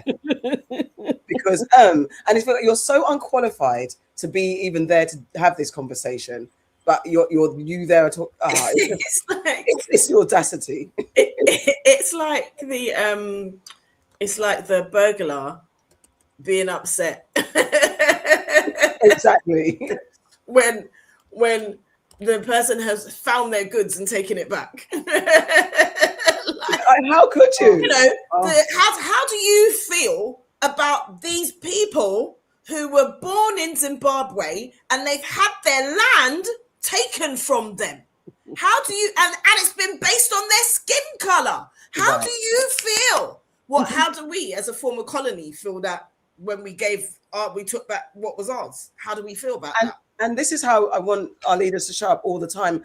And yes, I don't want it to be performative. I don't know the ins and outs of those three countries and how they navigate when it comes to real kind of dealings with the West. But this is how it is, because it's also, I don't know why I'm so offended that Tucker Carlson's the one asking the questions. Get a historian, get someone, a political leader, an expert to answer, at least like match their fucking qualification level, their intellect. How dare you? Like can come and ask these fucking questions. How dare let's get people like matching these people's energy at the very least. Tucker Carlson, who the hell are you to ask these questions? Right. And also asking, how is the relationship with China, for example, versus the relationship that you've had with the West for the last 150 years? Let me just tell you this, Tucker. There ain't not one country that was a former colony that's been free for 150 years. 150 years ago, the countries that you're talking about were under colonial rule. Yeah. Or enslaved. Yeah. That's what so what are you talking about? How does it feel to actually be doing business and getting some fairness from another country in the East versus being under colonial rule and not having any legal rights for ourselves? How does that feel? Is that a question that you're actually asking? Yeah. Are you okay? That was what he was asking. Okay? Like he's a before child. You came here and you had your little notepad with your. Did you actually research? Exactly. I think I disagree. I think Tucker Carlson is exactly the person to do this discussion, because he was, until he was ousted by Fox, was heralded as one of the best broadcasters the world had seen. Yeah. Tucker's show was like I want to be Tucker Carlson. Yeah. So anybody else is going to follow the same, because they are going to have the same colonial mindset. That I'm talking to a president. I'm sitting amongst president, me, a mere broadcaster, and I am talking to him like he is a mere child. Exactly. Like he should be saying like, "Oh no, the West, like we love you still. Obviously, I need to do business with China, but I'm like, come on, doing business with America and the UK really is the great." That's It's how he that was talking part, to them. Nana. They've got no respect of who they're talking to. I wish they weren't even sitting with him. Same. Is what I would wish. And it's not just Tucker. We've seen it happen. Wasn't it Richard from Richard and Judy? Wasn't he talking to the Guyanese president as well? And he's talking to him like he's any man. Yeah. Have some manners and respect for who you're talking to. Because when you're talking to Trump and them man there, your head is so far up their ass, you can't even see the light of day. So how dare you talk to these leaders of the country? And yes, I'm not sitting there trying to say that all of the leaders in the world of the black countries aren't corrupt. There is some corruption within our own people. But let's not forget that it's still better than what there was before. There's a lot of work to be done, but it's better than being under the colonial thumb. And that's why we've sat here and said, what's going on with them selling off this land? What's going on with them doing these things? Because we don't want to go back there. Exactly. I mean, it's literally that. You're right, Nana, because it exposes his foolishness. It's a disrespect. And I just, because I think I skipped a bit too far, is when they ask why, I think he literally asked, why does Africa have such a young population? How do you do it? And I think one of the responses was, well, we work very hard day and night. And it's like, you're trying to trivialize our thing. Well, how can anyone answer? We are who we are. Like, what the Anyway, so that was that. And more pushback. We have from the bombing, from the deadly boat strikes off Venezuela. The families of 2 Trinidadian men killed in the US strike are suing America. So there's more pushback. No one's complacent out here. There's pushback. So I'm just going to share this. And Stephen says, no, I think you guys got it wrong. Tucker is a Russian agent. And this was supposed to be a place where the African embarrassed the West, but presidents managed to maintain the balance. Nobody needs to be... If Tucker is a Russian agent, I would say that Trump is an Israeli agent, allegedly. Yeah. All of these people are agents for somewhere else. The African leaders actually maintaining we are sovereign to ourselves is what needs to take place. Always that follow through of line is that we ain't the little boys in here. We ain't the sons anymore. Like, we are sovereign. We have our independence. So we don't get caught in playing these games. That's why I want them all to be very cautious in going to Russia for arms and in dealing with China. Exactly. Because you don't want to end up in the same place again under another colonial rule. We don't know what the Chinese are going to do. Look at what they're doing to Taiwanese people. Like, let's try and be sovereign. The land mass is huge. There is enough people there. We could actually just circulate our money between ourselves. Absolutely. And there's been presidents that have wanted to do that and they've been taken out. And look, exactly. It was on the doc as well that Gaddafi's son was taken out the other day. So we don't know that. I love this woman. Yeah, me too. I don't know her. Though. Democracy Now! She's so good. She does the Lord's work, I swear. I mean, again, it's like you can't even big anyone up, you're scared, but she's done such consistent good work with Democracy Now! Anyway, but I also like her for her journalism, but I like that she has a platform. She is out there. She is an old woman. She hasn't had her face done. She has her grey hair. I just love all of the bits that effectively you don't get wiped out. Exactly. Like, I watch her. I'm not thinking, oh, I wish she would dye her hair or have Botox. Yeah. I want her for her knowledge and her rigorous critical thinking. I love that she is around. Me too. Here's the story. The families of 2 Trinidadian men killed by U.S. boat strike in the Caribbean are suing the Trump administration for wrongful death and extrajudicial killing. On October 14th, Chad Joseph, who was 26 years old, and Rishi Samaru, who was 41, were on a small vessel headed back to Trinidad from Venezuela when their boat was targeted, killing all 6 people on board. Soon after, President Trump released video of the strike on social media, referring to those killed as narco-terrorists. The families of Joseph and Samaru say both men had been away from home working on Venezuelan farms and fishing and were simply returning home. At least 125 people have been killed in the unprecedented bombing campaign on civilian boats in the Caribbean and Eastern Pacific since September. This is Chad Joseph's uncle, Pop Salvery, speaking about President Trump. He's supposed to face murder charges because it's a criminal offense. You cannot be bombing people's boats, like that, on saying international water and saying narco trafficking and raise your proof. Raise your proof. Well, the families say neither man was involved in narco trafficking, and their attorneys have laid out arguments for why these strikes were illegal under all circumstances. For more, we're joined by Bahar Azmi, legal director for the Center for Constitutional Rights, attorney for the families. Welcome to Democracy Now! Lay out their case and who these two young men are. Yeah, these are two Trinidadian citizens. They were sort of itinerant farmers and fishermen who had been long awaiting for a ride home from Venezuela, where they worked, and were assassinated on their boat along with 4 other people. And it's just sort of, I think, the latest example of the Trump administration's total mockery of, contempt for the post-World War II human rights consensus, where nations are constrained by law and not mere might. And under that law, nation states can't just sort of willy-nilly declare war on some entity, like some unspecified drug cartel, and then use military force. The conditions for an armed conflict aren't there. And so therefore, this is just an outright cold-blooded murder. So let's talk about the laws. Yeah. Your suit was filed under 2 federal statutes, the Death on the High Seas Act, a law that allows family members to sue for wrongful deaths occurring on the high seas, and the Alien Tort Statute, which allows, well, tell us about foreign citizens to sue in U.S. federal courts for human rights violations. Explain both. Yeah, so the Death on the High Seas Act is a species of U.S. Admiralty law. It's a statute that authorizes individuals to sue the United States government for wrongful death, and wrongful death here is synonymous with illegality.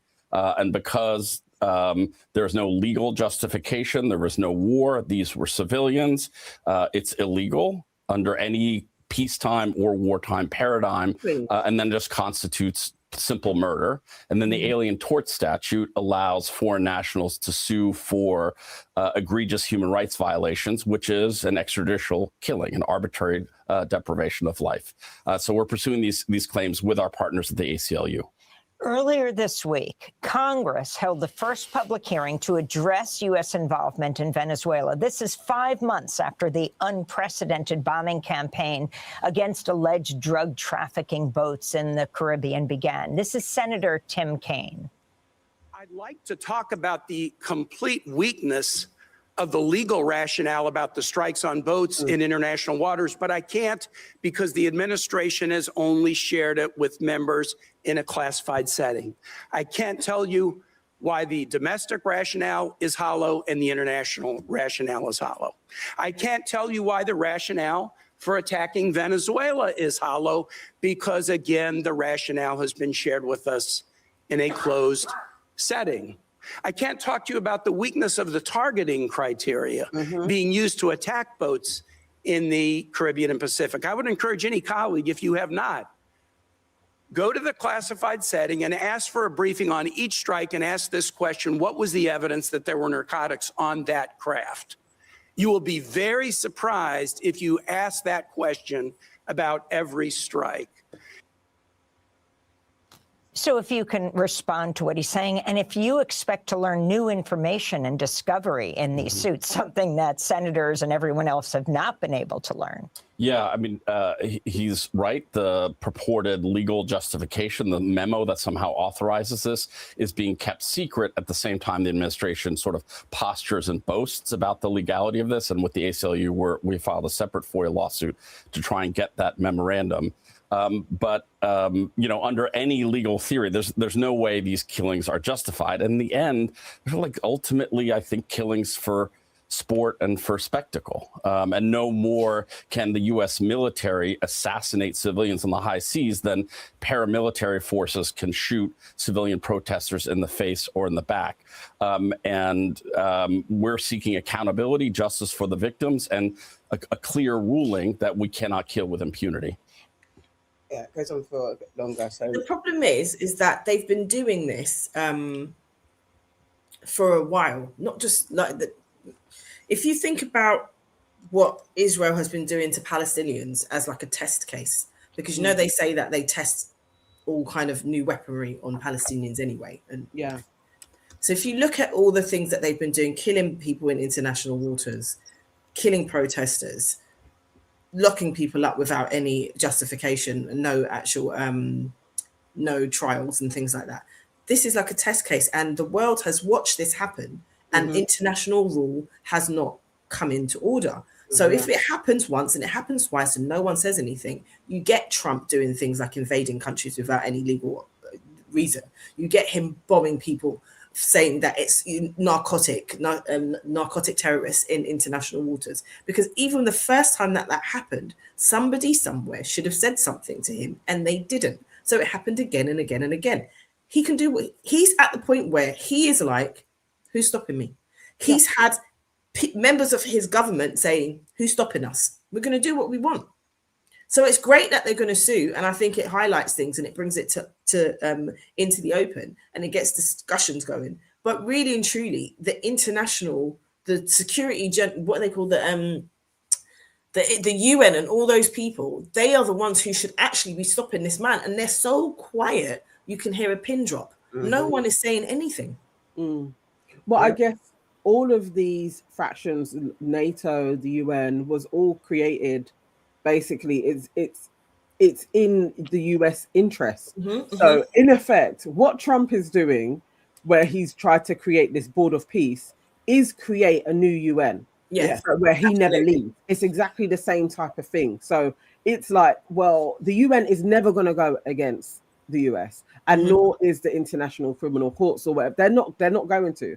So then it would take another sovereign nation, like how the US did as well, to be the world's police, to be like, actually, we effectively, what the world did to go against Germany is what would need to happen to effectively shut down the US, or they surrender their power, like, you know what, we give up. And when power is being exchanged, it's never usually done with a, you know what, we give up, here you go, here's the baton. They usually need to be decimated in order to do that. This is where we are. They are absolutely testing out weapons, and they're doing it maritime, because they are like, okay, effectively, how can we use our drones? Our drones, we know that they work in cities. We've done that, but they haven't been doing it in waters like that. So they've been testing it out on Somali pirates. They were doing that for the last 10 years. Okay, can we get away with doing it also in the Pacific Ocean as well, and smaller boats? So, you know, they're just doing weaponry. Actually, can we take out a fishing boat effectively without causing enough damage to then start tsunamis and everything? They would be working out all of the ways to be able to drop weaponry in oceans and see how it affects the wildlife and everything else. They're just testing it out. Absolutely. That's exactly what it is, Nana. Exactly that. Thank you, Simon. Simone P. Sorry, Simone P. Possibly. Or Simeon. Sunday service. Well done. Thank you so much for your contribution. Thank you, Sim. Thank you. I think this is Sim Simmer, actually. I think. Ah, okay. You know what? Thank you. Even if you think about how UN and all those things were created, and the fact that America and the other, 5 leaders of the world or whatever were given the power of veto. That in itself is some fucking bullshit. How is this anything going to be fair if you could just sit there and say, actually, no, it's not within my interest, veto that. Yeah. And you can dictate how other countries navigate their weaponry. And that's the problem. And that's what it's been the most unsettling for me, is that when you're bombing Nigeria, you're bombing off Trinidadian island or the Caribbean island in Caribbean waters, you know everyone's resources, and we're not equipped to fight back. And that's the problem. And they've destabilized or got it with their infrastructures within each of these countries, their military bases. We cannot fight back because they've got control over everything. Imagine you're telling another country, not that I want there to be nuclear arms and dropping nuclear bombs. How are you telling another country, Iran or whoever, not to have enough? But that's always been the problem. That's always been what I think is fuckery. Because America is the only country to have ever dropped nuclear weapons in the history of the world. They're the ones that are dictating how much my man can have. Yet for all, they're giving Israel money, and I'm going to keep talking about it. They're giving Israel money, and Israel have not allowed anybody in to come and check what nuclear weaponry they have. But then they're like, oh, Iran, who said, come, look, see. Yeah, no one else is allowed. Imagine. Jordan says the board of peace is nothing like NATO. It's only Trump and a bunch of dictators. If you are paying billions the setup of NATO, you will see that it's actually very similar, actually, because NATO effectively, yes, you have countries that have signed up to it, but that's how it starts. And countries, as we have seen, are not sovereign to anything anyway. There's generally there isn't a democracy around the place, so it's not too dissimilar. It's just, if the thing is, we have to think Trump is just a figure. It's just an actor. This same thing that they are presenting could have been presented by Barack Obama, and I would still be saying this is holy fuckeries that this can happen in this day and age, and us mere mortals that are trying to flip and pay our bills can have dictators, 8 of them, that can get together and have a lot of power, billions, and can then effectively telling us what is peace and what isn't. Same shit, just different leaders. Gaslighting us. What we're doing is peaceful. We're protecting democracy. What they're doing is terrorism. It's all terrorism. They're all at it. I don't know where you're going to go next, AK, but I guess Palantir is along this lines, because the weaponry that they are developing and how we are going to be monitored, they effectively could strike us down when we're at a bus stop. And that could happen. I'll pick up that video. 1 second. Sleep for Peace says the world has moved away from the rules-based order. Leaders are acknowledging the US is doing what it wants, and no one has the power to stop them. And they gave them that power. Yes, that's what's annoying. That's what, I'm sure some people didn't. I'm sure some of the leaders are like, oh, we thought we were being allies. That whole thing, we're allies. No, America's acting on its own and always has done with its own best interest. Hold on 1 second. I've got the wrong thing shared. Sorry. I guess for a moment in time, they thought the interests were aligning with Europe. And so there was a comfortability in, oh, we're all on the same side, until you're not on their side anymore. They want Europe. So here we go. This is overview about the founder of Palantir. And Palantir has been everywhere. It's in everything. Well, we have NHS contracts. Yeah, exactly. Is the CEO of Palantir, a company that builds AI-powered kill technology. Here are some of the things you definitely need to know, starting from least to most concerning. First, they built something called the digital kill chain. This is essentially custom AI software designed to track and kill hostile targets. But what gets really interesting is what they are building today. Software that determines who might be a future threat before anything happens at all. Now, Palestine has been a playground for them over the past few years. Their opportunity to deploy and perfect all their kill tech against mostly innocent civilians and children. They just confirmed their involvement in the terrorist attack you might remember, where hundreds of pagers exploded, killing and injuring so many innocent civilians. And today, the people in Gaza are living in a dystopian world where AI-powered drones are constantly stalking them and killing them if they're determined threats. Last week, an innocent grandmother was walking, being stalked by one of these drones, and was ultimately shot down because it automatically determined that she seemed like a threat. In case you think their work doesn't affect you, let's wrap with a fact that you will definitely find concerning. Everyone's current favorite, ICE, targeting US citizens and immigrants alike,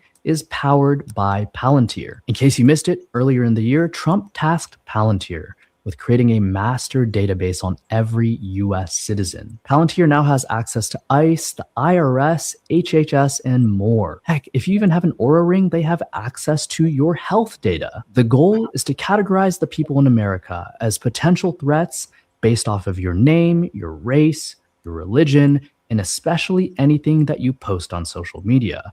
If you've ever disagreed with the Trump administration or anything happening abroad, you will be bucketed into a category. Now, I'm on a mission to push back in any way I can. I'm the founder of Interval, a news platform designed to highlight the censored and suppressed headlines that we know we are not getting. If you're interested in the mission, hop over to interval.news, but also follow along here on TikTok. Okay, so, and as we Anna quickly mentioned, there's it's not a video, it's just words about Palantir and the NHS. So basically, responding to reports that controversial US technology firm Palantir has been given a $480 million joint contract to operate the NHS's new federated data platform. Palantir is a very troubling choice of service provider for the NHS, given the human rights controversy surrounding the company. Like, why the hell would you want something like this to run your NHS? Like, why? It's ridiculous. I'll drop this link. You guys can read the article for yourselves. I don't even know what to say anymore.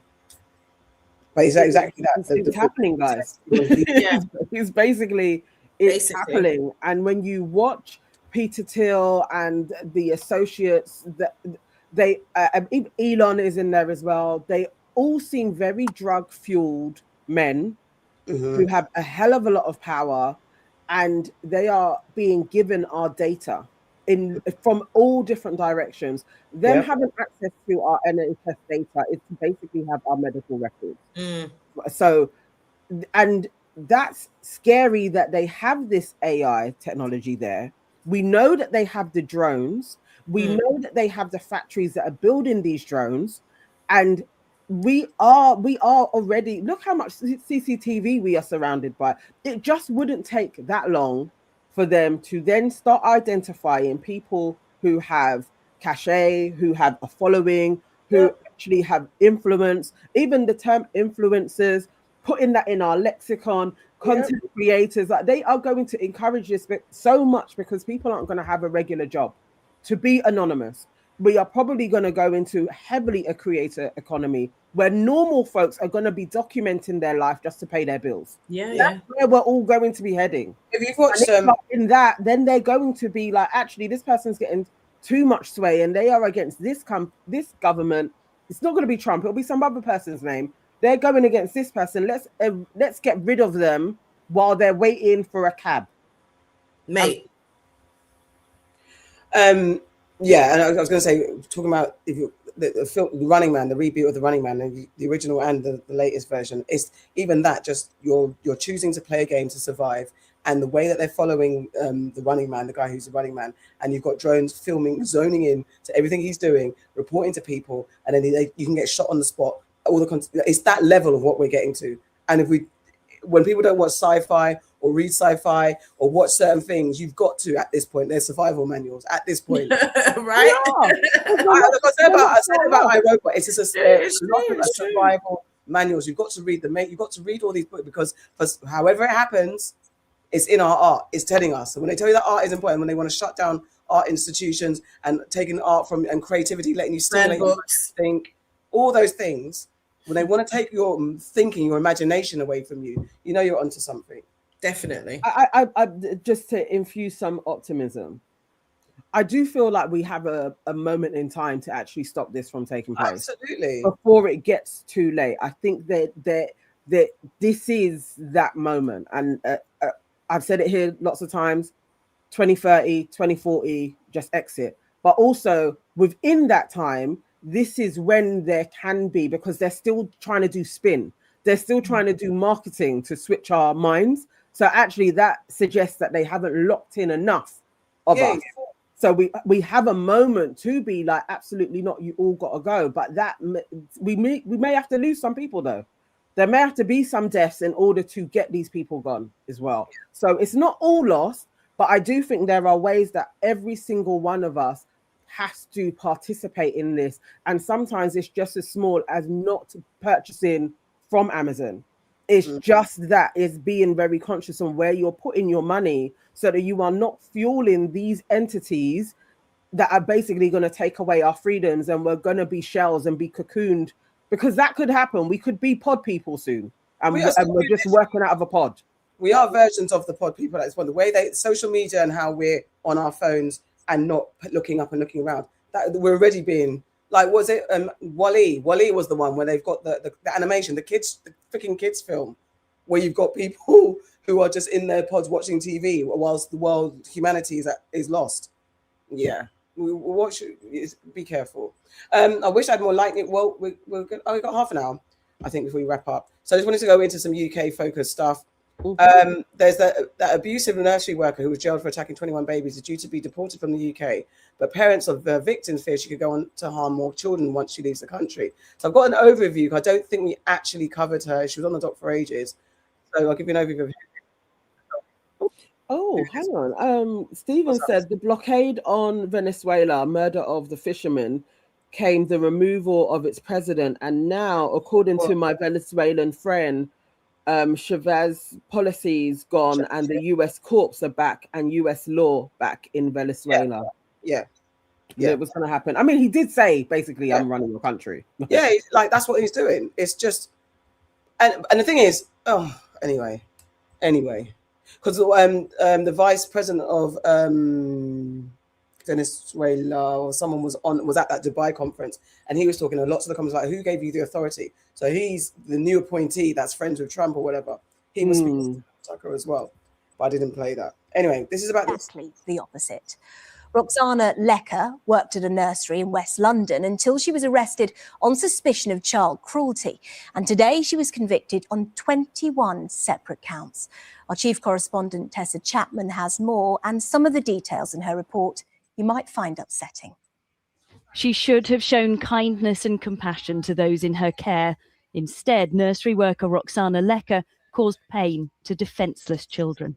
Roxana, an allegation's been made, that you've been seen on a number of occasions to assault children outside there. Yeah, I've heard about that. Yeah. Roxana, you are going to be under arrest today. This was the moment she was arrested in July last year. Today, Lecker, who's 22, was convicted of cruelty to 21 children between 10 months and 2 years old. All but one of the incidents happened at the Twickenham Green Montessori nursery in southwest London. After she was sent home one day, in a daze, colleagues checked CCTV and saw her harming babies.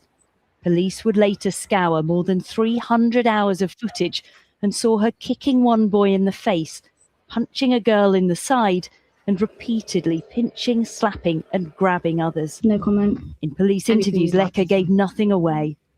Roxana, how does that make you feel, seeing injury photos on a baby? Because for me, I find that really difficult to look at. Seeing clear marks on a little baby. How does that make you feel? No comment. Lecker was seen on CCTV vaping in the sleeping room. She admitted she was addicted to vapes and cannabis. She claimed her actions showed nothing more than cuddles, tickling and firm handling. But the court saw footage of children crying in pain and distress. Shocking to watch for parents who sat through the trial. Witnessing and seeing that play out in court and watch those incidents of abuse being perpetrated to such young and vulnerable people of our society is always shocking. And I think that those families in particular have just found it to be really, really difficult. In a statement, police said, despite being given multiple opportunities to do so, Lecker never admitted to her offences during the course of the investigation or gave any real insight into what caused her to do this. This has added more pain and confusion to the victims' families. She was trusted to protect children, but for some reason she decided to harm them. Lecker will be sentenced in September. Well, Tessa joins us now. Tessa, this is a really traumatic case, isn't it, for everyone involved? It's hard to imagine, isn't it, being the parent who gets a knock on the door from the police to say that your child has been harmed. And in fact, some of these mums and dads had taken photos of bruises and marks. They had concerns, but they didn't know why or exactly what was going to happen. They certainly didn't imagine it would end up like this. Now, Lecker pleaded guilty at the start of the case to 7 counts of child cruelty. Today, she was found guilty of 14, not guilty of 3 more. The solicitor, though, points out that they only actually had CCTV available for 4 weeks. Lecker had worked at the nursery for 6 months, so they're concerned there could have been more abuse. And have the nursery said anything about this? Yeah, we've had a statement from a spokesperson from Riverside Nursery, which says this has been a distressing case, particularly for the children and families directly affected. Situations like this are deeply upsetting and represent a profound breach of trust. It's no surprise the families are asking questions of the nursery. Some are considering legal action. Oh, my God. Yeah, I couldn't find the overview of her being deported, but this kind of captured it and some other stuff a little bit. It's a little bit of a repetition, but I just wanted to play this. The worker who abused more than 20 babies is due to be deported this week. Roxana Lecker, who worked at Riverside Nursery in Twickenham, was jailed for 8 years in September last year after being convicted of 14 counts of child cruelty. Over a 6-month period, she assaulted defenseless infants, kicking and punching them while under the influence of drugs. At the time of the offences, she was just 22 years old. It is now understood that Leka is scheduled to be deported to Poland on Thursday, February 5th. What happens to her once she arrives will be a matter for the Polish authorities. Exactly. British police are believed to be in contact with their counterparts in Poland to ensure they are fully aware of her offending history. The Home Office declined to comment on the specific case, but said foreign national offenders who receive prison sentences in the UK are referred for deportation at the earliest opportunity. A spokesperson added that the government is reforming the current appeals system to prevent it being exploited. During what prosecutors described as a sustained campaign of abuse, Leka left babies with scratches to their faces and necks, as well as pinch marks on their legs and stomachs. These were children left in her care. A nursery. So when this was put in our group, I did go about and try and do some digging because there was questions as to, so when she gets deported, what's going to happen? Exactly. Does that mean that she's going to a Polish prison, or is she just free?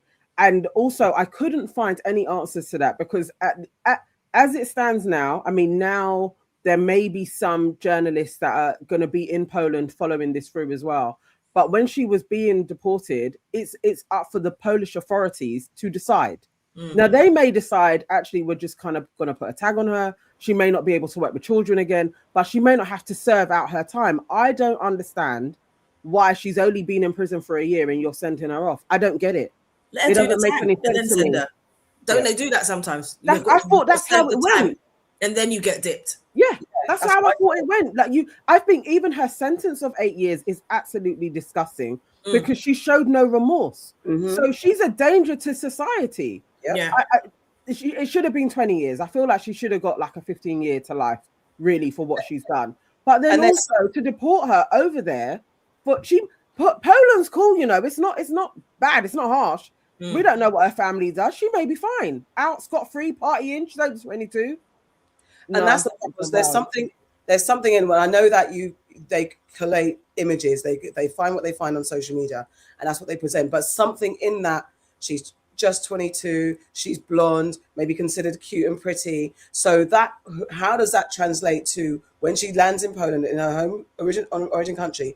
How will the authorities look at her? Because they're removed from the situation. Didn't happen on their soil. It happened over there. Maybe she can present, I was traumatized. I was displaced from home. I'm whatever the case, whatever reason she found herself in the UK in the first place. I don't know if she was born there or not. Well, obviously she's been deported. She's not born in the UK. Yeah. So then that kind of presentation of her, I feel we don't know. What we do know is that they have said, and I hope that they follow through with this, that they're going to let their Polish counterparts be made aware of everything. So hopefully that involves presenting them with the files and the documentation and the video evidence, not just, by the way, she was in jail and this is what she was doing. I get that they have to do that by law, but I'm just saying that how she's received on home soil, it's still like what I don't know. There's just something about all of that where there's a chance where she could be wrapped on the fingers in a very light way. I don't like the idea, and this is the thing with the system as it stands. There seems to be a real kind of lackadaisical, like child cruelty isn't important. Yes. And there's something that, no, this isn't okay. There's 21 that you have seen with 4 weeks of evidence. She was there 6 months. Yeah. Why they even got the CCTV system was because parents were being like, I dropped my child off here and now there's red marks. Right. Like it had to have taken place in here. That's why they did the whole systems. And it's like, nah, this feels dodgy as hell. Yeah. That in all of this, it's like it's actually okay that this young girl, and even saying she was vaping and was on cannabis, it's like you're trying to give her excuses. That's what her heinous behavior. No, I'm not. There's something about this I'm not liking, and it feels like they're setting a trend that we will all be a bit like, nah, you can kind of hurt kids. Like we're gonna go back to kids going up in chimneys. Like, they're just kids, they can do this. No, she needed to be punished properly. I do think there's a lack of noise, definitely, when it comes to child abuse. Because even the Lucy Beck's case, I've started watching the documentary, and even that, I feel like they didn't make enough. Lucy Letty, sorry. I feel like they didn't make enough noise about it because of her, her ethnicity. Yeah. If it was somebody else, we would have been hearing about that to the end of time. And I Yeah. just feel like it's a little bit dodgy how they deal with that shit. And that's what you said, exactly what I mean about the way that this is possibly presented. And I'm just saying possibly, and also the lack of, because again, when I'm looking for videos to put on, it's like there's interesting what is readily available. I'm surprised. Sometimes I'm surprised at the stories that we think is absolutely heinous, and you think there'd be so much news coverage, barely. And I know she was arrested, she was sentenced last year, but it just seems like this. Why is there not this not in the forefront? This is big news. Yeah, exactly. Yeah. And why is there a question mark as to is she going to a Polish jail or not? Yeah. Right. I feel like Why don't you should just that not know? be a part of her deportation? And that's it, Nana. Set out, Because we are usually- deporting her to go and carry out her sentence in That's Poland. it, Nana. Yeah. Because usually That's they cool. say you got to serve your time and then you're going to be deported, or if you don't serve your time, you're going to have to do time where you're going. Exactly. So how is this like this wishy-washy? We don't know. I don't understand that. Exactly. Stephen, thank you very much. He said he's taken the chicken bone out and places some cash. Thank you. Thank you very much. I'm just sticking with this narrative of children not being served properly. Sorry, I lost all my documents here. Great Ormond Street doctor who botched surgery harmed nearly 100 children. A review has found that nearly 100 children were harmed by a limb reconstruction surgeon at one of the world's most respected children's hospital, Great Ormond Street in the UK, raising serious questions about oversight, whistleblowing and patient safety within the NHS. But then here we go, giving our contracts to, what do you call it? Palantir. Oh my word. Raven Cat Design says there is a documentary film coming out about Let Be. Yeah, there's one on Netflix. I started watching it. No, I think she's guilty, but I think she's so guilty. many people that are like, nah, she's been framed. I'm like, I think she's guilty. But I think the reason why they're saying that is because like they did a medical, the board looked at it and they said there's not enough evidence. Some shit like that. I personally think she's guilty. I've got to finish the doc, but that's my opinion. Hospital is consistently ranked among the top children's hospitals anywhere in the world. But today we found that one of their surgeons didn't help his patients. He hurt them. Yasser Jabber put nearly 100 kids through botched or unnecessary operations. Many were left with constant pain or life-changing injuries. One parent called it a nightmare. Ruth Liptrot has more.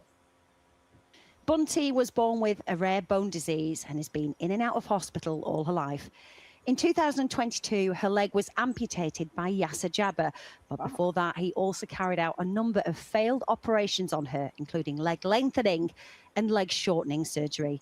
Operations, her dad says, were pointless. You got to understand, with that man, he just loved himself, and his ego was so big that every time he had an operation, it was a success. And we've heard since that not one operation carried out on Bunty was to her benefit whatsoever. Oh. To say that she suffered only moderate harm is, it's really bad. We approached Mr. Jabber for comment, but he didn't respond. Over a period of 6 years, 94 children were harmed by Yasser Jabber across 5 NHS and private hospitals. That's more than a quarter of his surgical patients. Janetta is another of them. 6 years on, after 12 failed operations to correct bowing in her legs, she's still in pain and can't walk for more than 15 minutes. I thought I would wake up and have straight leg, but my leg is still a bit bent. I have to live with it for the rest of my life. I was really young. It's not something that any teenager will want to go through. Yasser Jabber now lives abroad and no longer has a license to practice medicine in the UK. That part. But how was this allowed to happen? Today, Great Ormond Street Hospital published its long-awaited report, which found that patients were harmed not only by surgery, but by bad decision-making and management of complications. Concerns were first raised about Mr. Jabber in June 2022, at which point the Royal College of Surgeons recommended a review of his patients. While this was happening, his clinical practice was restricted and he stopped working for them a couple of months later. He formally resigned from Great Ormond Street Hospital in June 2023. And today it announced a number of new safeguarding measures going forward, including ensuring every surgical patient's reviewed by a large team before and following surgery, strengthening the processes it has to discuss care that's not gone to plan, and improving its speak-up culture to support patients who want to raise concerns. As a patient, you put your trust in doctors, but you also put your trust in the hospital too, especially if it happens to be one of the most respected paediatric hospitals in the world. Dr. Yasser Jabber hasn't just harmed patients, he's harmed the reputation of Great Ormond Street Hospital, and that's also going to be really hard to recover from. There is no corporate cardboard apology here. What has happened to these children at this hospital is unacceptable, and it is awful. When families come here, they are anxious, they are worried, they put their trust in Great Ormond Street. And in this case, we have breached that trust. The Metropolitan Police Force says it will be reviewing the report and assessing whether there's any requirement for police involvement. But Dean Salem has already reported Yasser Jabber to the police. If the police take the allegations seriously, because you have to have a theory, then you have to have evidence. I've got both. And then they are obligated to arrest, because that's the point of an allegation. It's clear that the apology letter they received just won't cut it, and that Dean Salem is prepared to do whatever it takes to get justice for his daughter. Listen, well, let's they join Ruth, said, as you can see outside Great Ormond Street Hospital for us tonight. Ruth, it's a horrible case, isn't it? And as you mentioned there in your report, there could be a criminal case to answer as well. I mean, could. Yeah, I mean, it's possible that some of the families could bring civil cases against some of the hospitals, but they could also bring a criminal case against Dr. Yasser Jabber. Of course, in order for that to happen, he'll either have to come back to the UK or be brought back. And what more do we know about this surgeon, Yasser Jabber?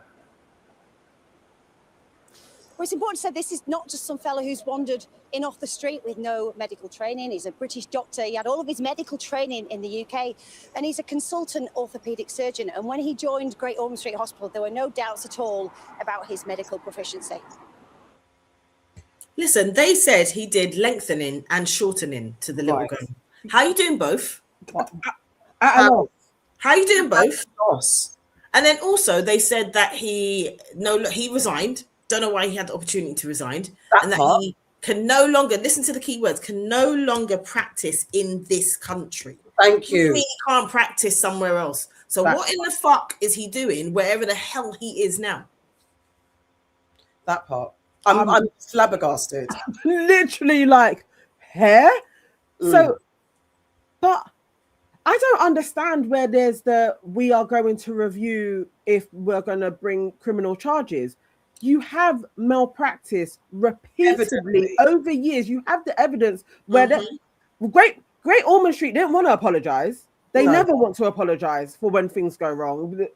My mum's surgery, and that was 2 surgeries that went wrong on my mum's back. Nobody wanted to apologize. It was we were fighting it for almost 7 years before she got a payout. So the fact that they have done this, there is resounding evidence and was probably corroborated by colleagues that we thought he was doing something wrong. Yeah. How is he able to fly? I don't understand. I'm literally like, how is he able to leave? And you go and get people and bring them back here all the time. He needs to be wherever he is. He needs to come back.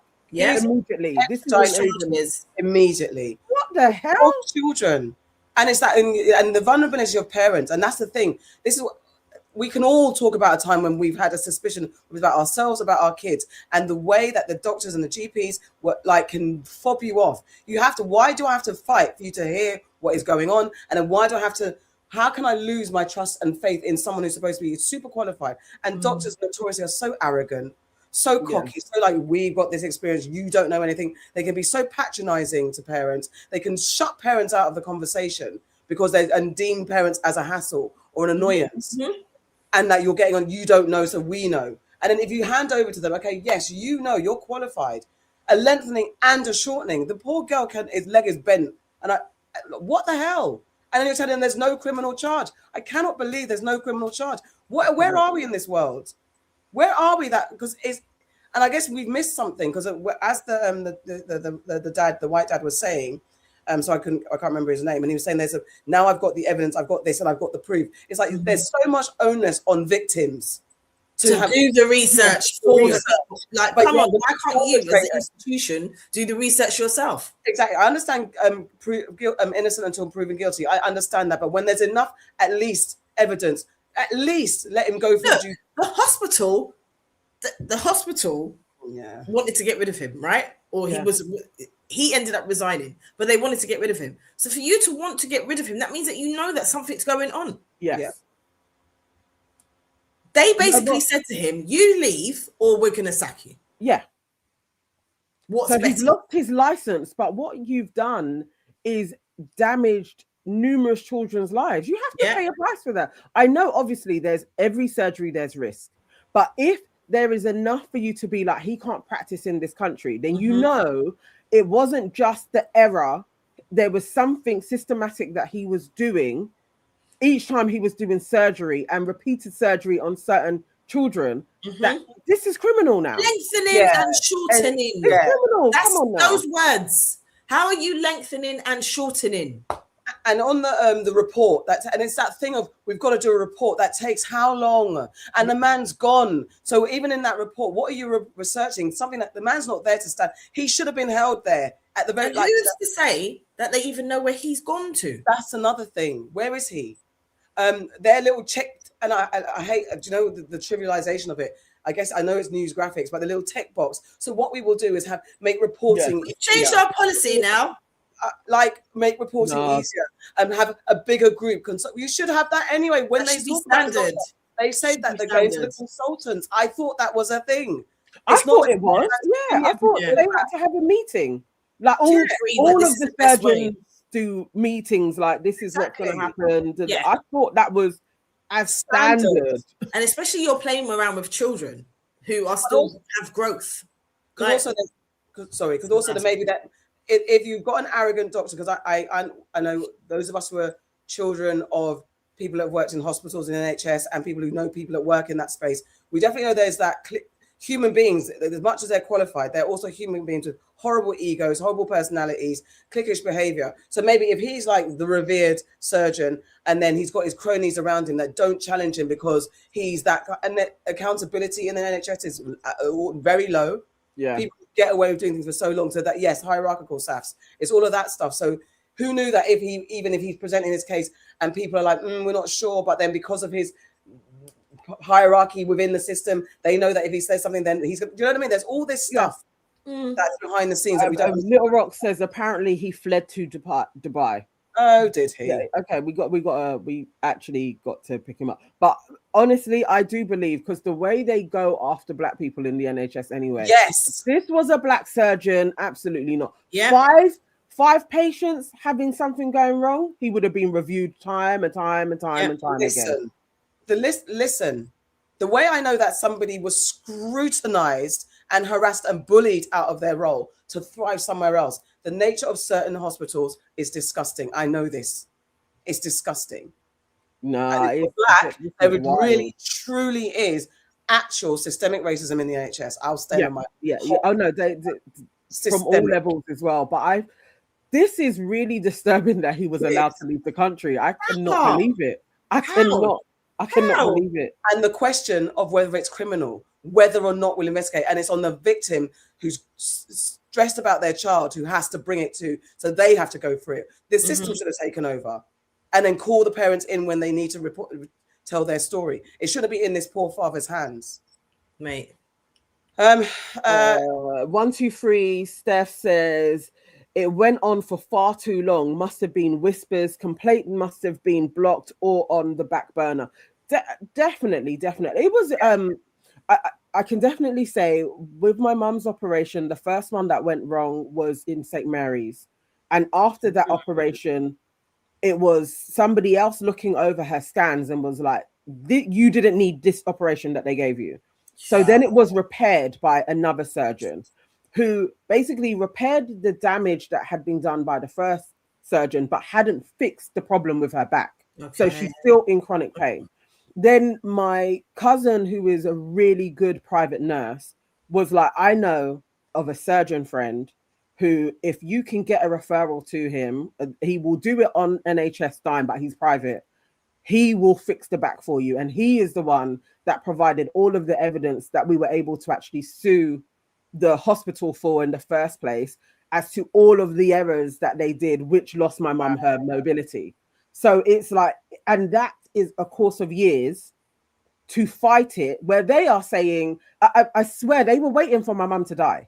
But they would literally stalling to having 2 different lawyers going after it. And then even the lawyers, they basically were a firm that just negotiated with the NHS. So it wasn't our interest. It's still, the system is so rigged. Everybody is still being like, you know what, let's just pay her and get them out of our hair. Whereas if we had fought a little bit longer, there may have been a little bit more money that could have been got. But they don't make it easy.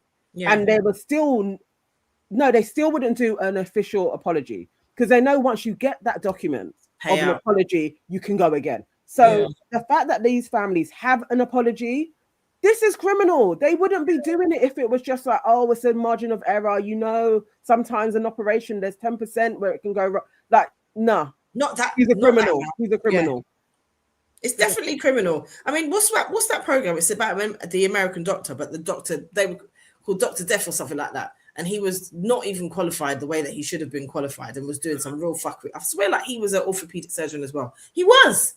And Joshua Jackson did the dramatization of it. Do you remember that? No, I don't remember it. Yeah, it's about. I think I remember seeing that. Yeah. They want you to. They make it so difficult, and in so many iterations, they know that when you haven't got money and you're not lawyered up, they make it so difficult, because you know it's difficult.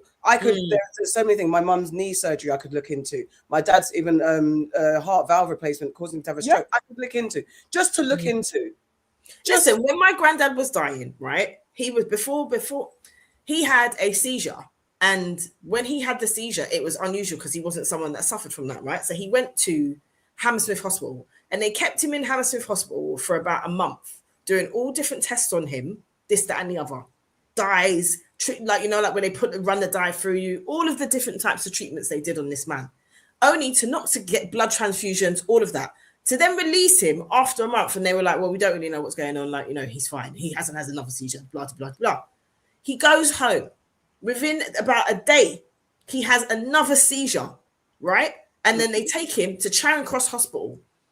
They do a X-ray on him. And the first thing the doctor said to me and my cousin, as we're in A&E waiting to find out what's going on with my granddad, is, we saw a shadow on his lung, so we're going to investigate a little bit more. We don't know. This is what they said. We looked at the X-ray from Hammersmith and we saw a shadow on his lung, so we're going to do a bit more investigations.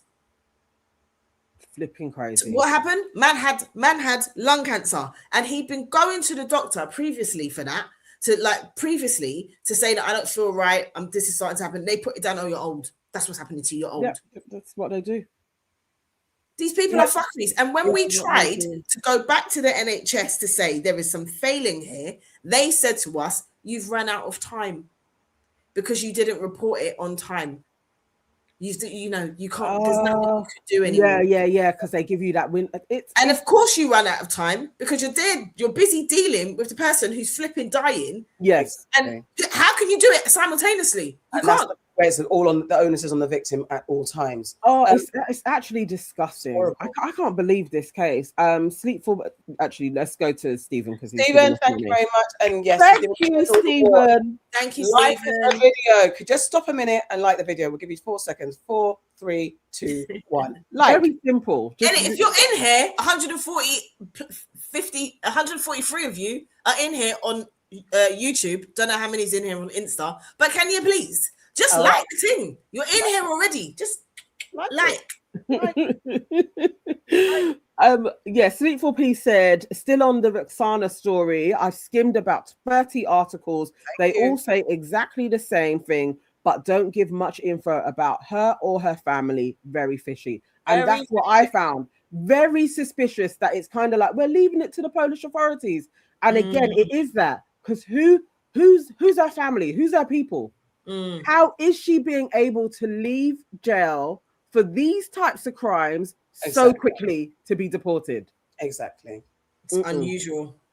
Just a last one on young people. Please, guys, tell your kids to, yes, they can have rough housing, but also be careful, because did you see the kids that were fighting and they fell out of a bus?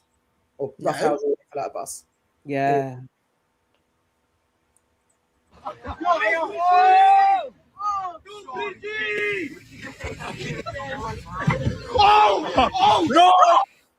That's real. It's not a joke. And they're at the top. Yeah, they're at the top. The two people, was this happened in Warsaw, taken to hospital after falling through an upstairs window of a moving bus. The incident, which was captured on video, has prompted a police investigation and raised questions about safety on school transport. They've said it's serious injuries, but not life-changing. On school transport? It was a bus. It was a bus. I know, but you said on school transport. Well, that's safety on school transport. I guess they mean like, I don't know. It's not. It's no, not because that's what I'm wondering. Is that a normal bus like or is it a school bus? It's a normal transport bus in So why are they saying Walsall. school transport? Okay, that's mad. I think it's more about it could be the article that you're reading it from, but it is that they were on a normal transport and all the kids, there are other passengers on there as well that watched this all taking place. Yeah. I think it's like broken arms and stuff like, but effectively they are both okay and they're going to be okay. Yeah. That window for me as well needs looking at. Yeah. Like I'm not saying you're not doing a lot, but that window shouldn't be able to come off. No, it shouldn't be. It shouldn't be. It shouldn't be. There wasn't much for the whole window to pop. So it feels like the window must have been compromised already before. That's what I think, Nana. Yeah. Look. I'm suing. Shit. But you know the stupidity. I hate that. I mean, even the boys, unless we're not in and they do this shit, but if we are around and they are doing little rough play like dogs, it gets shut down immediately. I hate that because you never know. It can just be something. You fall wrong, you slip, you bang your head. And then that's it. It's just finished. leave each other alone. You're not little puppies. It's really annoying. I don't know. You can't stop kids from messing about. It's just being aware, because but you wouldn't ever think. Because I've seen fights on buses. We've messed about, pushing each other on the bus. That could have been like. But you just don't think that, do you? You just don't think that. That's crazy. All right, this week I totally forgot about the town hall, and we've been taking your comments all the way. So, and time's running out, so we won't do town hall this week. We will do town hall next week. And guys, as we said, town hall is when you just come up and you share your thoughts on previous stories. But we do have to wrap up, so I just wanted to end on some. Oh, do you want to get some comments before we go to some nonsense? Okay. Yeah, it was quite dramatic. That is fair. Sleep for Peace said they should sue the bus company, and Toby says rough play is a no. Exactly, it is really out of order. And then Ashley says out of town councils usually rent bus to schools to ferry students around, so that may explain it being classified as school transportation. Yeah, but it has to be really looked into. Yeah, absolutely. And then Strike says, well, what did they learn?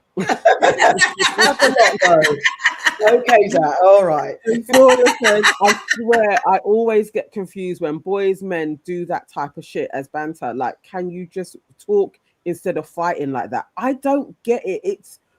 It bothers me, but I don't know. Maybe Marvin about it. Maybe about testosterone or something, and they got to get it out of them. Yeah. It just annoys me. It's like stop it. I get it because we're scared of the calm down. I think it's a rough housing. I think boys have got to get it out of their system. But you shouldn't, apart from if they're doing it next to a glass table and not being smart, but on a bus, you're being silly, but you just don't think the window's going to fall out. Like, my God. You don't think at all. Oh, Yvonne! Thank you, Yvonne. Thank you. Says, congratulations on your new job, Farah. Congratulations. Yeah, congratulations. Oh, well done. Lovely. Okay. Thank you, guys. Literally the School of Hard Knocks, Ashley Stevens says. And so I found this tune. It's not nonsense, actually a legendary tune. But it gave me so much jokes. This was some nonsense. Just quickly, because there'll probably be loads of people in here that will not know what Yvonne is talking about. Oh, okay. Tell them, Farah, quickly, what is your new job? Why why are we congratulating you? So I am general manager for Shepperton Studios, part of the Pinewood Group. She is the boss lady at the world's second biggest studio, films and TV studio, but film studio in the whole entire world. And that's not right. Once she's not exaggerating. That is true. I have been speaking this into existence. She is. She is the big. Has there ever been a black woman before? No. First black woman. Let's do it. First black woman, first West London black woman, first Caribbean. I actually think it's first woman for Shepperton as well. Oh, wow. First woman in general for Shepperton. Yeah. First woman. But what I will say is, Like all 3 of Pinewood Group's studios is all GMs are women. Yes, So really? yeah, Historical moment. Yeah. You're part of history, Farah. Do you know that? Okay. I get it. I get it. It needs to sink in because you know we're all mere humans, but you have to know that what you are doing and us celebrating it and making it a thing will set pace for other people that will want to imagine bigger and will think that all I can do within media is I'm going to be a presenter or an actor and I'm not. But no, each time somebody rises up and they do something extraordinary that hasn't been done before, it has to be mega fantastically celebrated. And you need to know that you are the first. You're the first. And many will come after you because of you. So yes, we are very, very proud of you. Hard work. All emotional. And do you know what's also the and? You did it being fucking you, bruv. Exactly. You didn't hold back your fucks. You didn't go and get and we know, no shucking and driving. Yeah, all of that, you've done it. No shucking and driving. None. For yourself. No one can't say that you're not yourself. That's one of the most important things, if anything. She did it being her fucking self, bruv, mate. Wait. Yes, boy. big. Woo, thanks, guys. We are very, very proud of you. You're setting pace for the world. This is great. 100%. I know. Look, £2. Thank you, Sora. Yay! Caribbean queen. You are serving a sweet dream. Exactly, African Rag. You didn't have to be like Kemi Badenoch. You did. This is what we need more examples of. You can be yourself and you can rise up. So yes, we have to celebrate you. We have to celebrate you. Yeah. Okay, Strike. Relax in it. We're gonna ban you in the chat. Get out of here. Get out of here. Just a quick caveat. These opinions are my own. Yeah, Nobody exactly. else's. All opinions Right? are ours, not replaceable. Caveat. And so give us a Waving Cat Designs. Who's buying drinks? Farah, obviously. Yeah. Everything is on fire right now. Everything. Never. And also, breaking news: Aunties is going to be filmed at Shepperton Studios. That's going again. Do not believe the hype. Breaking news: we've got a multi-blockbuster film that's going to be filmed about the aunties. Again, do not believe the hype. Breaking news: subject to availability. The students in celebration of fire. I just found it hilarious. Yeah. Sister Stress.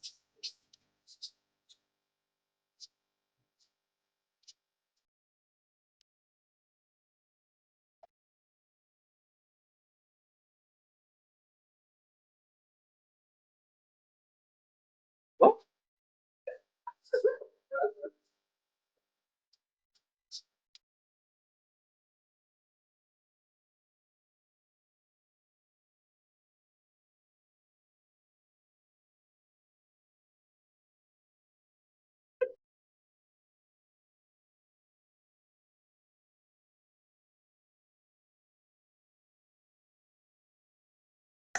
Hey! She lost her glasses. Her glasses are hard. You know I'd wear them. Hey!